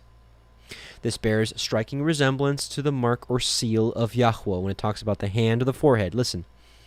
And you shall love Yahuah your Elohim with all your heart and with all your soul and with all your might. And these words which I command you this day shall be in your heart. And ye shall rehearse them continually to your children, and shall talk of them when you remain in your house, and as you walk by the way, and when you lay down, and when you rise up. And you shall bind them for a sign upon your hand, and they shall be as frontlets between your eyes, your forehead. So the mark of Yahuah is in your hand or forehead, just like the mark of the beast. Hand, your actions, what you do, your obedience. Forehead, thoughts, belief, faith, trust even. Therefore the people of Israel shall keep the Sabbath, observing the Sabbath throughout their generations as a covenant forever. I believe we're still in the time frame of forever. It is a sign forever between me and the people of Israel, that in 6 days Yahuah made the heaven and the earth, and on the seventh day he rested and was refreshed. Exodus 31:16-17. Let's take a closer look at the Hebrew word ot that was used for sign right here, where it says the Sabbath is a sign forever. And it's the same word that was used here, that his commandments in general, his Torah, shall be a sign. This is the Hebrew word ot. Let's take a look at it. Ot. A sign, a signal, a distinguishing mark. A mark, a sign, a token. So, it's also, those of you who remember in Genesis, and Yahuah said unto him, therefore, whosoever slays Cain, vengeance shall be taken on him sevenfold. And Yahuah set a mark upon Cain, lest any finding him should kill him. It's a sign to let you know who's who. It's like a branding. It doesn't have to be like a branding on the head. Like you'll look up most memes. If you type in Mark of the Beast, you'll see like this seal. You'll see like 666 in the head, written on the head. This is spiritually. This is who you serve. This is who you fear. This is who you obey. This is who you trust. That's whose mark you bear. And people are divided. We see Matthew, at the end of Matthew 25, the sheep and the goats, left hand and the right hand. One division. You're either in his kingdom and you serve him and you're in his kingdom, or you don't serve him and you're out of his kingdom. Even those that give him lip service and serve him improperly. But that's why we're making this video. For those of you that may be serving him improperly and have a true heart and want to serve him the right way, I pray you listen tonight. So, so a distinguishing mark. Who do you obey? The lawless one and bear his mark, or the living Elohim and carry his mark? This is the choice of life or death. Next, we will see a passage in Ezekiel 9 where we see people getting marked by Yahuah in the forehead for doing what's right. And he called a man that was clothed with the long robe, who had the girdle on his loins, and said to him, go through the midst of Jerusalem, and set a mark on the foreheads of the men that groan and that grieve for all the iniquities that are done in the midst of them. And he said to the first in mine hearing, go after him into the city, and smite, and let not your eyes spare, and have no mercy. Slay utterly old man and young, and virgin, and infants, and women, but go ye not nigh of any whom is the mark. Begin at my sanctuary. Ezekiel 9, 3-6. So people that were doing the right thing were marked in their forehead. Another marking. Then I looked, and lo, a lamb stood on Mount Zion, with him 144,000, having his father's name written in their foreheads. So we saw earlier a mark in their forehead with the commandments. We saw the mark in their foreheads for doing what's right. And now we have his name in their foreheads. And we saw earlier, right, a mark of the beast, or the number of his name, or his image. To receive a mark in their right hand or in their foreheads, and that no man might buy or sell, say that he that had the mark or the name of the beast, or the number of his names, or the number of his names. So remember, this branding by the beast is done via mark, or if one has his name.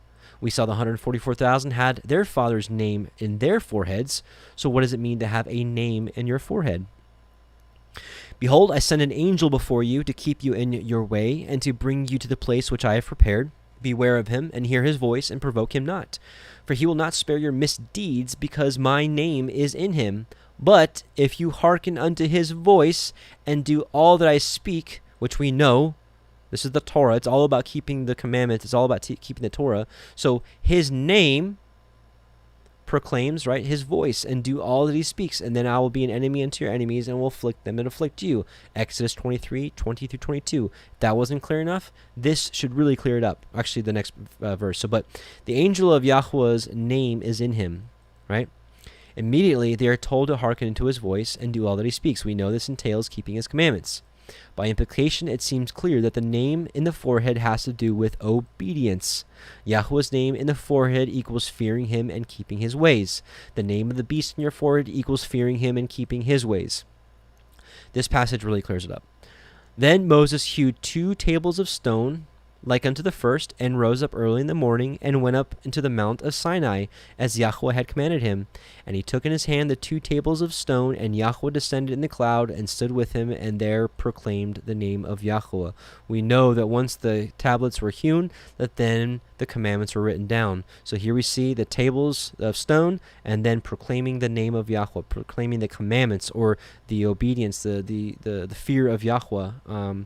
We'll just stick to commandments, right? The commandments were put on the tablet. So it doesn't get any clearer than this. Moses got the tablets ready, and then the commandments were proclaimed. His name equals his way, his commandments, his Torah, period. Having the mark or the name of the beast is having his fear and his commandments. Thinking about forehead. This is a covenant that I will make with them after those days, says Yahuah. I will put my Torah on their hearts and write them on their minds, their forehead.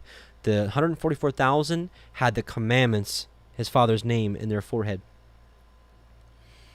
The V is just the tip of the iceberg. Once the world is conditioned with M's and V's, next comes the mandatory forms of worship. They may seem silly or impossible now, but so did mandatory M's and V's just a few years ago. The NWO has no room for atheism. They are looking to unite the world under one banner and one religion, serving Satan. One last passage on this thought. Keep in mind we are the temple, and what we just learned about his name equals the Torah, the commandments. You'll see how this all ties in together. If I shut the heaven, that there be no rain, or if I command the grasshopper to devour the land, or if I send a pestilence among my people, if my people, among whom my name is called upon, do humble themselves and pray and seek my presence and turn from their wicked ways, then will I hear in heaven and be merciful to their sin, and I will heal their land.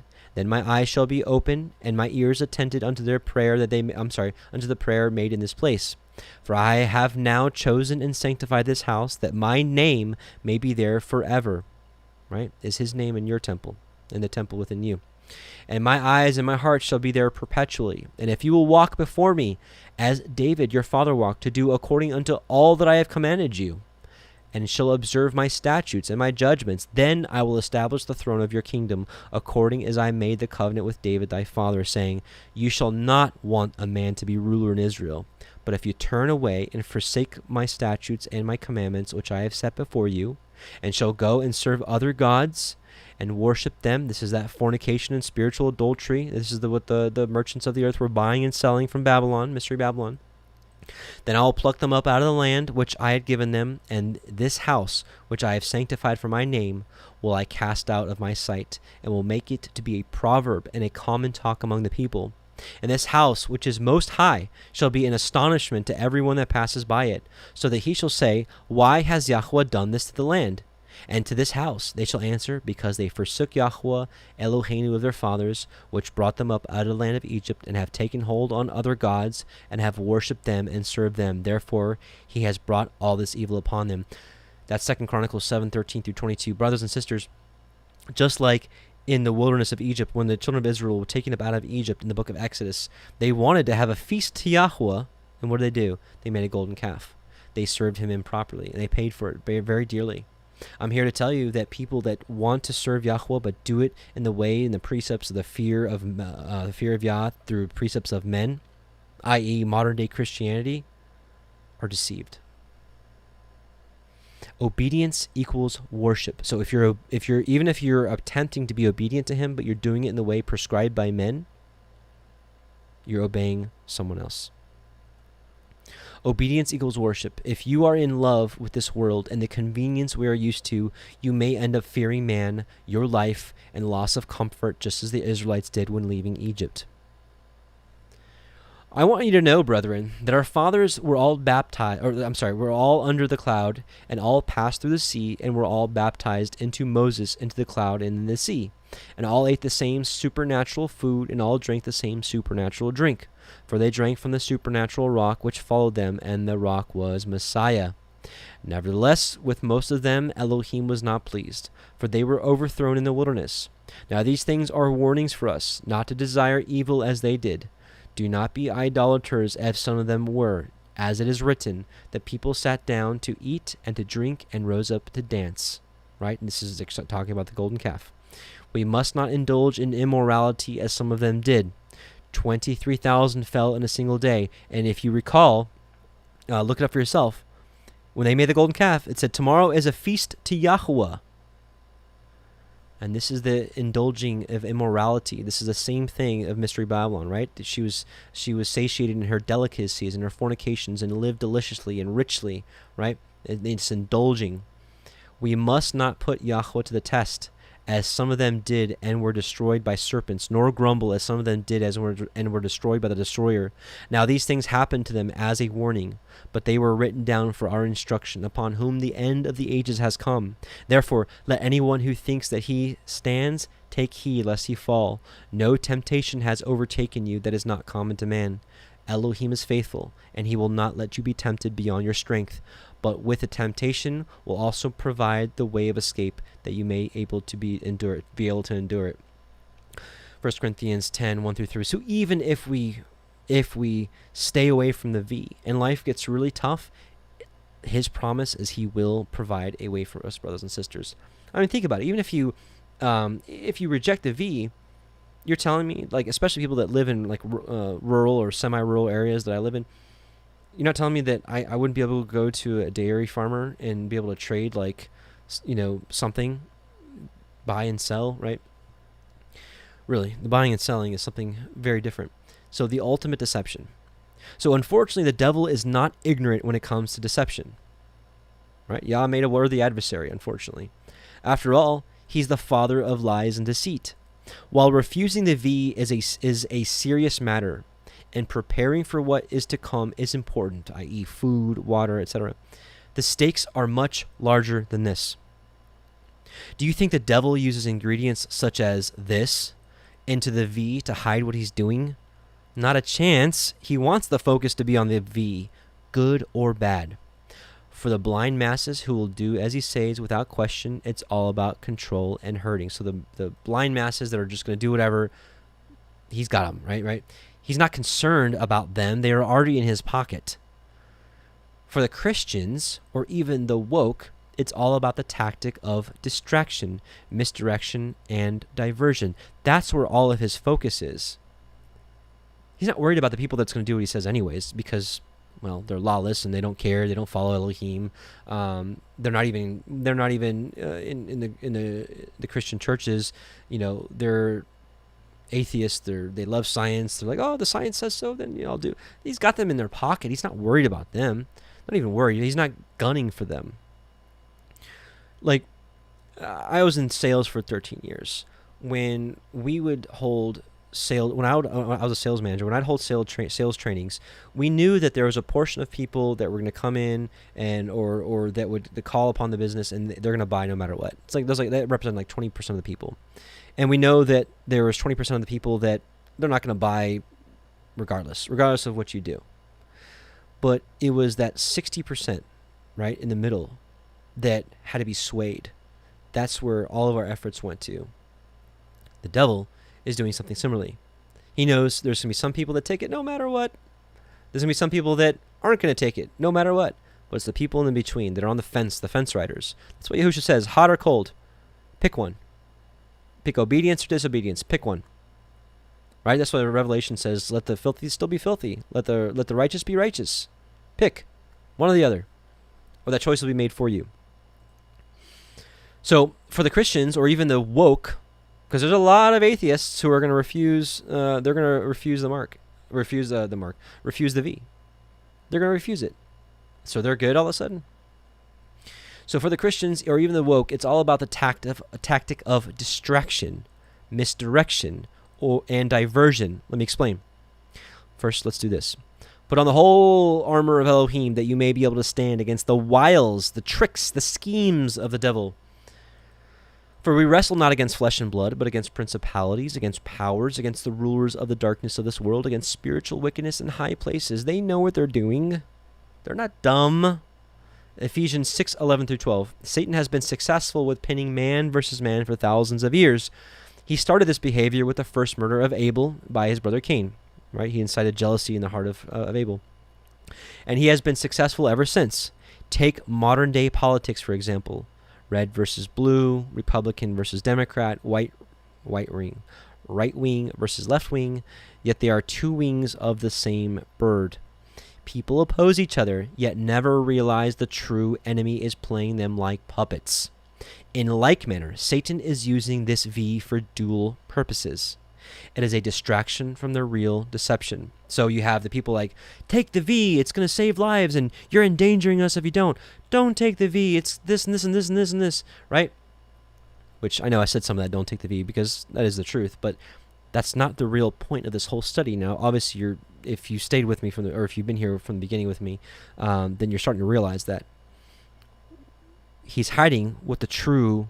So this side's busy and this side's busy. That's why this is the first V video I've ever made and probably will ever make, is because people are busy just talking about the V, and how good the V is and how bad the V is, but they're missing the true deception, and that's what this whole section's about. So again, he's using the V for dual purposes. It is a distraction from the real deception. Again, the V is the vehicle the world system will be using to hurt its flock. We need to stay away, obviously. No doubt. However, here is where the craftiness of the devil has come into play. A typical modern-day Christian is ignorant to the need of keeping the commandments of Elohim. At this time, they are not bearing the mark of Yahuah, even though our Messiah taught us clearly to keep the commandments. And so I don't mean to say this to every single, modern day Christian out there, but for people that are the masses that are going to modern day churches, where the pastor went to seminary and was taught the same doctrine that almost everybody's taught, whether it be Pentecostal or evangelical or Baptist or independent Free Baptist or whatever. If they're taught by man that we don't keep the commandments of Elohim, they're deceived. Think not that I have come to abolish the Torah and the prophets. I have not come to abolish them, but to fulfill them. Some people say, well, that means I did away with it. So he basically would be saying, don't think that I have come to abolish or do away with the Torah. I have not come to abolish them, but to do away with them. Right? I have not come to do away with it, but come to do away with it. That doesn't make any sense. It makes no sense. But that's what's being taught today. For truly I say to you, till heaven and earth pass away, not an iota, not a dot, will pass from the Torah until all is accomplished. Right? Heaven and earth is still here. Whoever then relaxes one of the least of these commandments and teaches men so shall be called the least in the kingdom of heaven. But he who does them and teaches them shall be called great in the kingdom of heaven. So here you say, ha, I don't have to keep the commandments and I'll be least, and at least I'm in. Remember this, when New Jerusalem comes down and Yahushua, our Messiah, rules and reigns from there, the whole earth is his kingdom. Even people outside the gates that are knocking in, Lord, Lord, open to us.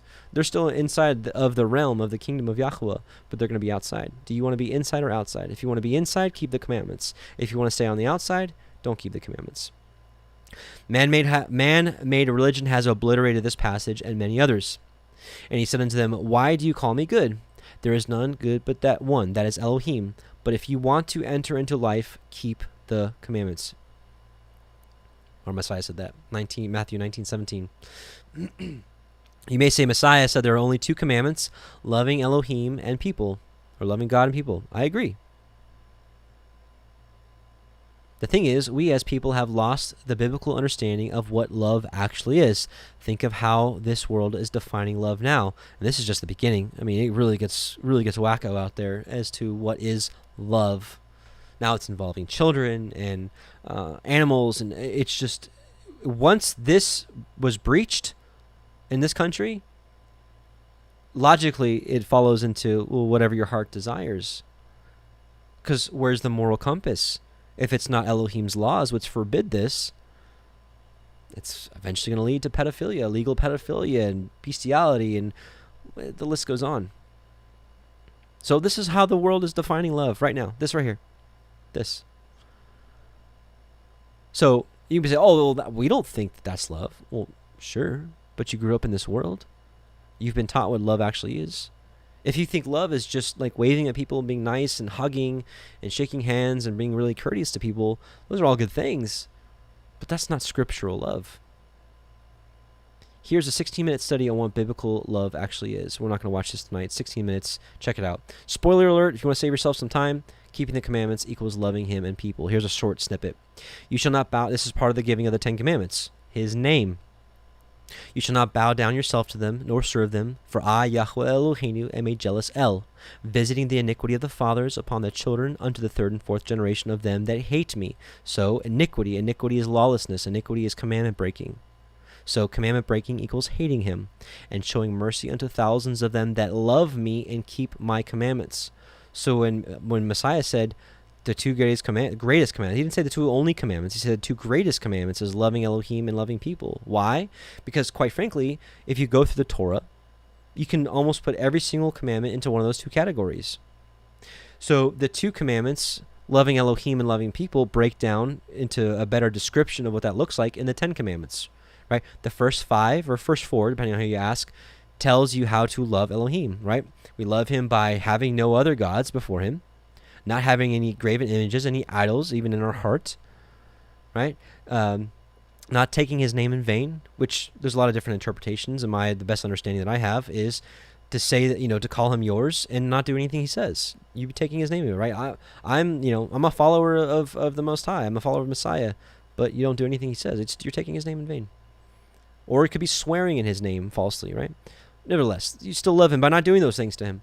Number 4, remember the Sabbath day and keep it holy. This is the big one. This is the big one that most of Christianity forgets and has forgotten. They're keeping the first day holy. They're not keeping the last day of the week holy. And you'll be like, oh, Adam, the apostles, Acts 20, verse 7, they met on the first day of the week. Go look up that word. Go look up in the Greek what the first day of the week was.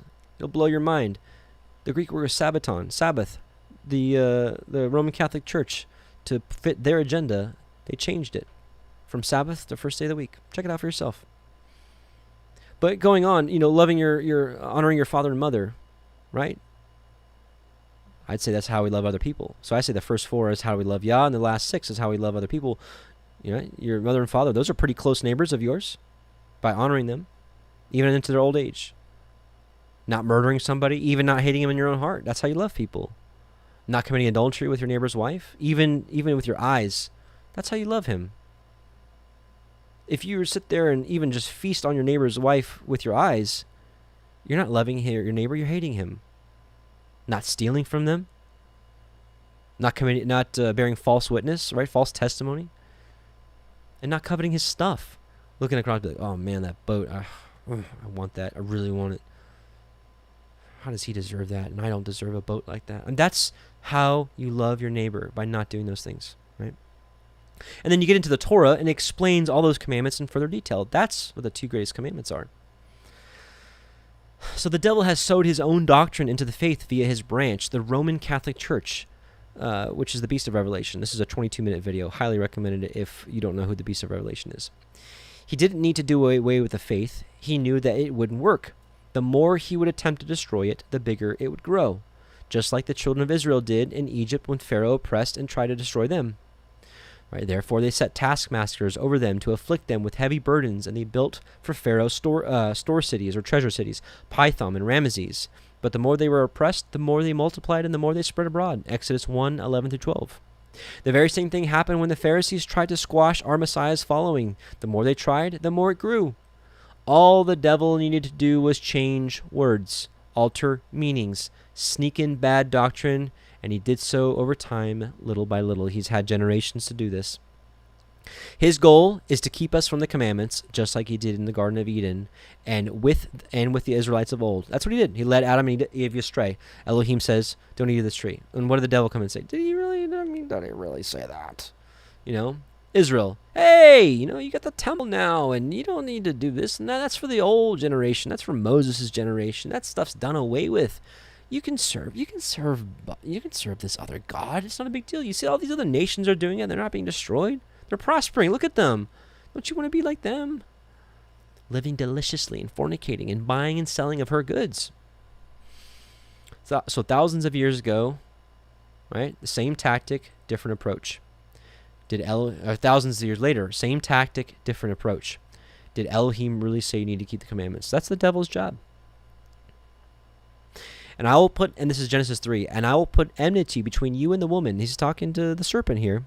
And between the seed of your son and the seed of her sons. And it shall be when the sons of the woman keep the commandments of the Torah, they will be prepared to smite you on your head. But when they forsake the commandments of the Torah, you will be ready to wound them in their heel. Here's my point. If Satan has even the Christians so focused on this V as the mark, and they aren't awakened to keeping the commandments, he's still done his job. It's a double deception and a diversion. He is effectively distracting people from the ultimate truth, as he knows only those who keep the commandments will be allowed to enter into the kingdom of Elohim. Blessed are they that do his commandments, that they may have the right to the tree of life and may enter in through the gates into the city. Let's take a look at the definition of diversion. The act or instance of diverting or turning aside, deviation, something that distracts the mind and relaxes or entertains. People are distracted. Even Christians or woke people are like, yeah, that's the mark. As long as I keep away from that, I'm good. I'm not carrying the mark. I will die not getting that V. A maneuver that draws the attention of an opponent away from a planned point of action, especially as a part of a military strategy. That is a diversion. And that's what this V is all about. Surely, he's going to make sure you can't go to Wally Mart or your local grocery store or the mall or whatever unless you have that V. And people are going to be like, there it is. That's the mark. It's right here. The mark has been here for a long time. The mark of the beast has been here for a long time. The image of the Father or the image of the beast, right? Because remember, the people that can't buy or sell either have the mark. The people that can only buy and sell either have the mark, the image, or the name. We talked about the mark already, right? We talked about the mark of the forehead. The mark being... All right, we talked about the name, the commandments being the forehead, and then are we going to bear the image of the Father or the beast? So Yahushua is the perfect image of the Father. Let's not look at that image yet. Yahushua is the perfect image of the Father who walked blamelessly in the commands of Yah, who being the brightness of his glory and the express image of his person, and upholding all things by the word of his power, when he had himself purged our sins, sat down on the right hand of the Majesty on high. So our Messiah is the perfect image of our Heavenly Father. Why? Because he didn't acted like him. Now there's this image. Likewise, the beast has its own image right here of Caesar Borgia. The Antichrist, the false version of our lawful Messiah. The version of our Messiah that has perverted the true gospel of faith, repentance, and obedience. The one who supposedly did away with the Torah and freed us from it. If you'd like more on this, I would recommend our Antichrist documentary right here. The point is, people who carry the image of the beast are those who do not obey the Most High's ways. They are in the image of lawlessness, not in the image of Elohim. because Messiah is the image of our Father, and we were created in the image of Elohim. Adam, before he sinned, was in the image of Elohim. He lost that image when he broke the commandments. And the whole story of man is getting back to the garden, getting back to being the image of Elohim. And that's what Messiah Yahushua came to do, to free us, to reconcile us, that we may walk like him. Pick up your cross and follow me. He didn't say pick up your cross and follow me and don't do like me. He was our example. And if he walked into the commandments of the Father, so should we. And if we do that, then we can be conformed to his image as well. So they are in the image of the lawlessness, not in the image of Elohim. The people who have or will have the mark of the beast or image are they who fear man and obey him. The M and the V are just warm-up exercises. You don't think they can force people to worship a false god in a certain way? And we read this already, right? Nebuchadnezzar. Bow down to the statue. Worship God the way I want you to worship.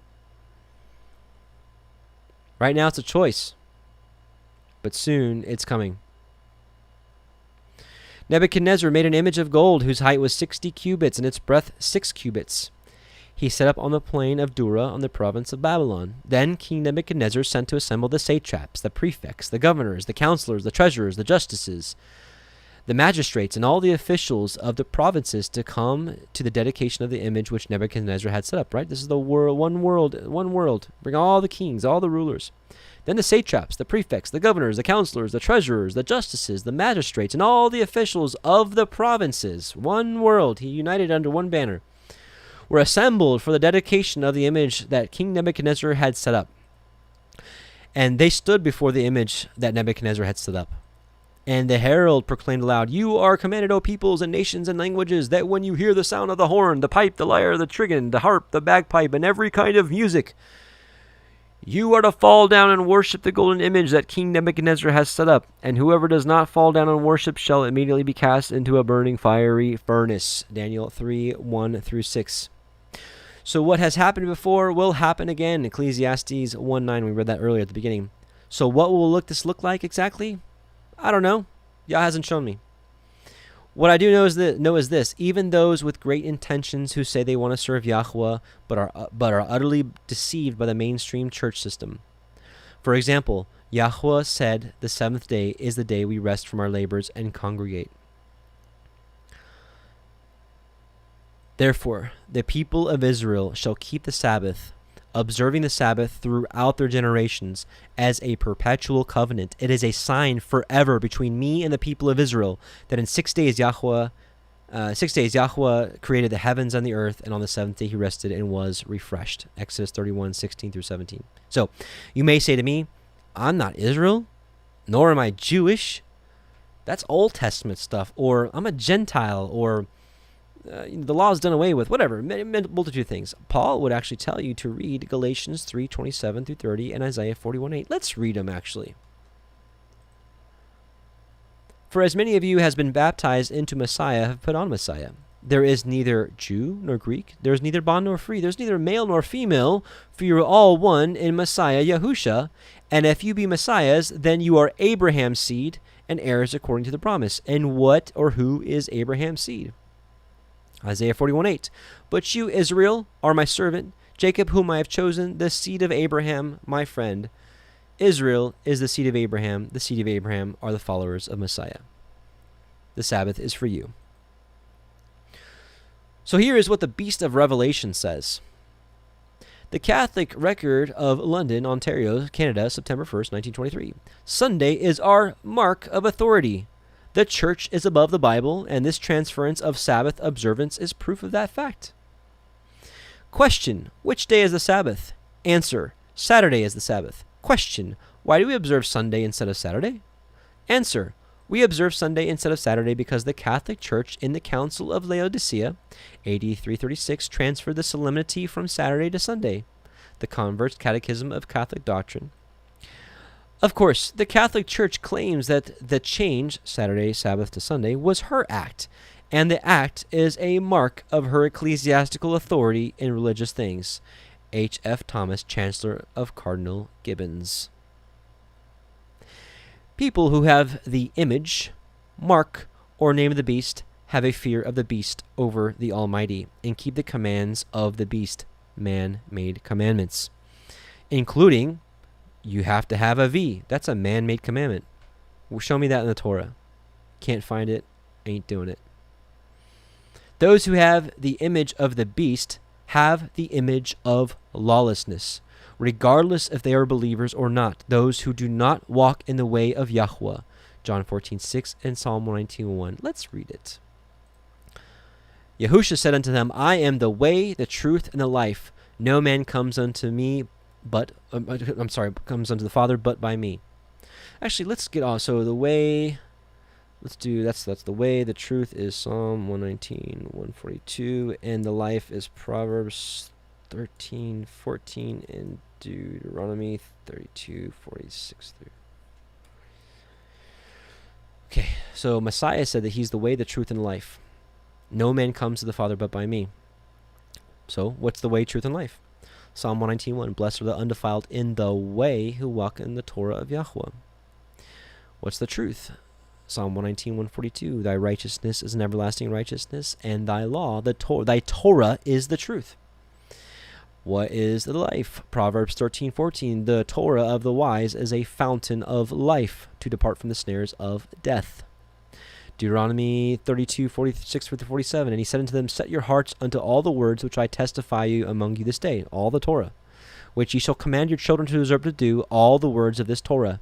For it is not a vain thing for you, because what? It is your life. What is your life? The Torah. So, Messiah is the word of Elohim. He's also the Torah. And he said there's no way to the Elohim, but through him. Messiah is the living word, is the Torah. And he came and preached the Torah. He came and did the Torah and preached the Torah to walk in his way. So, regardless if they are believers or not, those who do not walk in the way of Yahuah are not in the image of the Son of Elohim, but are in the image of the beast. They are in rebellion. They are in the image of rebellion, even those with great intentions. If they aren't serving Yahuah the way he decreed it, they are in lawlessness. Truly, Elohim is good to Israel, even to such as are of a clean heart. But as for me, my feet were almost gone, my steps had well nigh slipped, for I was envious at the foolish, when I saw the prosperity of the wicked. For there are no bands in their death, but their strength is firm. They are not in trouble as other men, neither are they plagued like other men. Therefore pride compassed them as about a chain. Violence covered them as a garment. Their eyes stand out with fatness. They have more than heart could wish. They are corrupt and speak wickedly concerning oppression. They speak loftily. They set their mouth against the heavens, and their tongue walks through the earth. Therefore his people return here, and waters of a full cup are wrung out to them. And they say, how does Elohim know? This whole passage is about wicked people, right? And is there knowledge in the Most High? Behold, these are the ungodly who prosper in the world. They increase in riches. Verily, I have cleansed my heart in vain and washed my hands in innocency. For all the day long I have been plagued and chastened every morning. If I say, I will speak this, behold, I should offend against the generation of your children. When I thought to know this, it was too painful for me. Until I went into the sanctuary of Elohim, then understood I their end, the wicked. He understood their end. Surely you did set them in slippery places. You casted them down into destruction. How are they brought into desolation? As in a moment they are utterly consumed with terrors. As a dream when one awakens, so, O Yahuah, when you awaken, you shall despise their image. Whose? The ungodly, the wicked, the people that don't keep his commandments. So you shall despise their image. At this my heart was grieved, and I was pricked in my reins. So foolish was I, and ignorant. I was as a beast before you, the image of the beast. Psalm 73, 1-22. We are to be walking in the image of our Messiah. For whom he did foreknow, he also did predestinate to be conformed to the image of his Son, that he might be the firstborn among brethren. So just like Yahuah has a mark, the beast has a mark. Just like Yahuah has an image, the beast has an image. Just like Yahuah has a name, the beast has a name. And just like the book of Revelation is the tale of two women, the obedient and the lawless. You have a choice, brothers and sisters, to either be obedient or lawless. I know Messiah, Yahushua, came here to save us from our sins, and that we are forgiven and saved through him. Our walk determines which direction we go. You're either going to continue to walk in the way that Messiah paved for you, or you're going to get off the path that he paved for you and go into the broad way that most people will go into. That's the choice, life and death. We're going to read more about life and death and the choices. You can take a look at Deuteronomy 28. It's pretty enlightening. So again, for whom he did foreknow, he also did predestinate to be conformed to the image of his Son, that he might be the firstborn among many brethren. Do you want to be among the brethren of Messiah? I know I do. So let us be conformed to his image. Let's look and do. Let's act like he acted. And then we'll be in the image of the Most High, in the image of the Son. So whose image will you bear? That's between you and Elohim. This is so overwhelming. You may say, no way. The deception is too large. Or if we have to keep the commandments, then you're saying most Christians won't enter, right? Nobody will make it. Jesus wouldn't do that to me.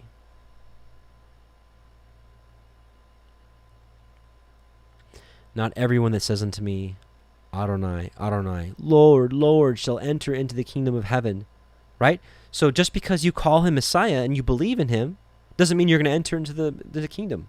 Don't let anybody deceive you. That's exactly what the text says. Not everyone that says unto me, Lord, Lord, shall enter into the kingdom of heaven, but he that does the will of my Father which is in heaven. Many will say to me in that day, Lord, Lord, have we not prophesied in your name? And in your name have cast out devils, and in your name have done many wonderful works. And then I will profess unto them, I never knew you. Depart from me, you that work iniquity. Please don't buy into what people will say that, oh, these are unbelievers. Come on, let's be reasonable. Unbelievers aren't casting devils in Messiah's name. Unbelievers aren't doing mighty works in Messiah's name. They're not doing it. I never knew you. And we read earlier, herein is how we know that we know him, if we keep the commandments. 1 John 2:3. Not very many are going to make it, brothers and sisters. So if you're like, no, this is too large, you're saying most people won't make it. For many are called, but few are chosen. Matthew 22:14. Are you going to be the many or the few? Are you going to go the broad path, which many go at, or the narrow, where few go in and find it? Many have taken the V, many will reject the V, even many atheists. Many have confessed Messiah, but few will find the way, the path to life, just as he said. Enter you in at the straight gate, for wide is the gate, and broad is the way that leads to destruction, and many there be which go in thereat, because straight is the gate, and narrow is the way which leads unto life, and few there be that find it. Do you want to be one of the few? I know I do, brothers and sisters. Matthew 7:13-14. Blessed are the blameless in the way, who walk in the Torah of Yahuah. And if you're like, this is so overwhelming, I don't know how to keep the law. I don't know how to keep the Torah. What do I do? There's time. If we're still here right now, we have time. There's time. Remember the parable of the workers in the fields. It doesn't matter if you've been keeping the commandments all your life since a child, or the last 10 years, the last 2 years, the last 2 months, or the last 2 days. Start now. I'm here to say, I believe. If you turn with all your heart now and you repent, and you're like, Father, I've believed these lies of men that have been perpetrated over the years, but, I want to start keeping your commandments. I don't even know what that looks like. Show me. Pray something similar. I'm not telling you what to pray. You pray. Your heart to him. You pour out your heart to him. But if you really desire to him, call out to him in prayer. Ask him to show you. Ask him to show you what that looks like. If you do that 2 days before he comes back, do I think that he'll take you? Yeah, I do. I really, really do. That's the parable of the workers in the field. They had people that bore the brunt of the day, and they're like, I served you all my life, right? I bore the brunt of the day. And this person, they just came here for 1 hour, and you're going to pay him the same? Awesome. Awesome, I say.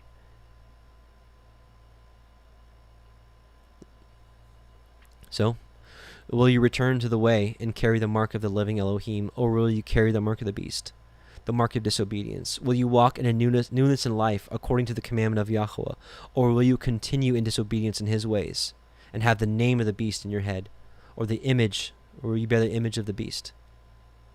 So for more information on walking his ways, see this video. It's like 20 8 minutes, I think. Or this playlist series called The Basics. Go over a lot of basics of where to start, just how to start, like where to go from. But what more importantly is your heart pouring out to the Most High of your desire to keep his ways. Your heart to pour out to him and say, you know what, Father? I know that your son came and preached the truth and exposed falsehoods. And he laid up his life willingly for me on that cross or that tree, that stake, whatever you want to call it, doesn't matter.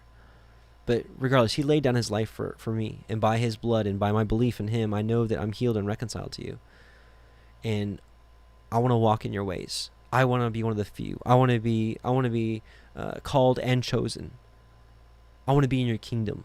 Help me to be kingdom-minded. Help me to be obedient to your ways. I'm willing to imagine he might just answer that prayer for you and show you how to do it. I, Adam, gladly give all praise to Yahuah our Father through his Son, Yahushua the Messiah. Any wisdom that was found in this study comes from him. Anything I've gotten wrong is because I'm a man and I'm faulty. I'm willing to admit that I can get some things wrong. Lastly, if you want to use Paul's words to promote a faith without obedience, remember this warning from Peter. Therefore, beloved, since you are waiting for these, be diligent to be found by him without spot or blemish and at peace.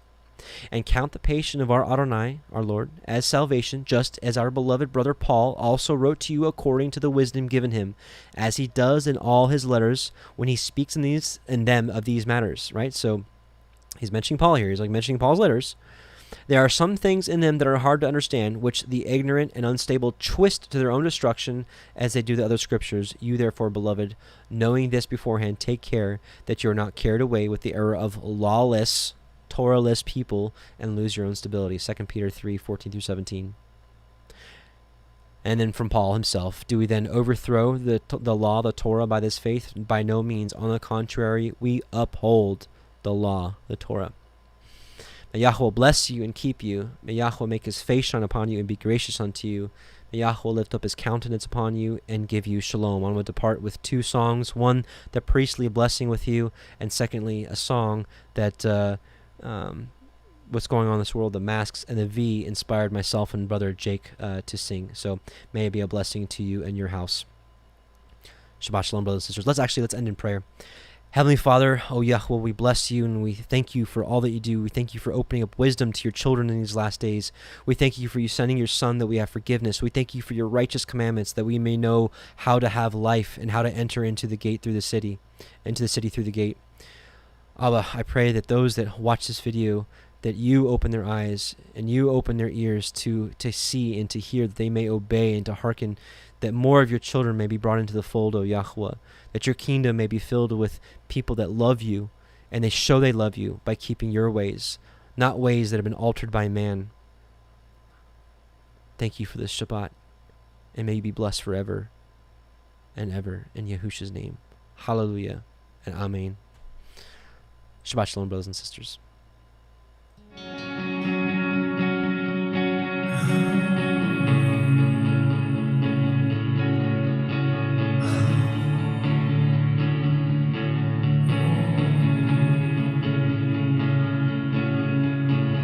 Everywhere I look, they're filled with fear, covered faces, and all those needle cheers.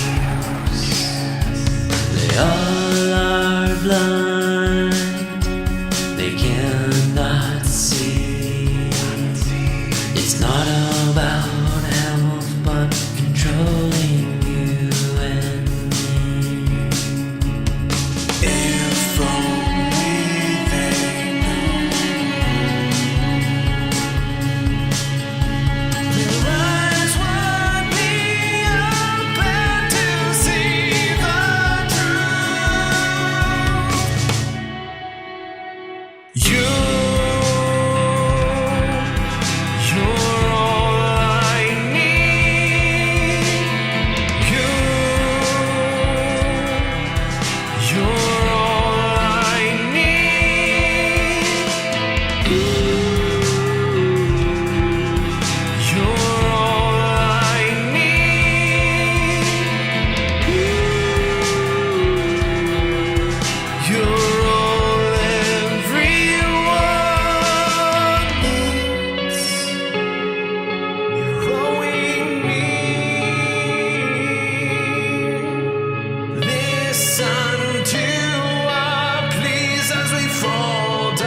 You're all I need. You're all I need.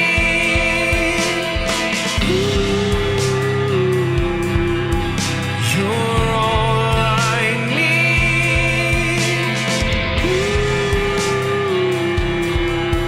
You're all everyone needs. You're all we need. Listen to our pleas as we fall down to our knees. Open their eyes that they may see. Show them your son and give them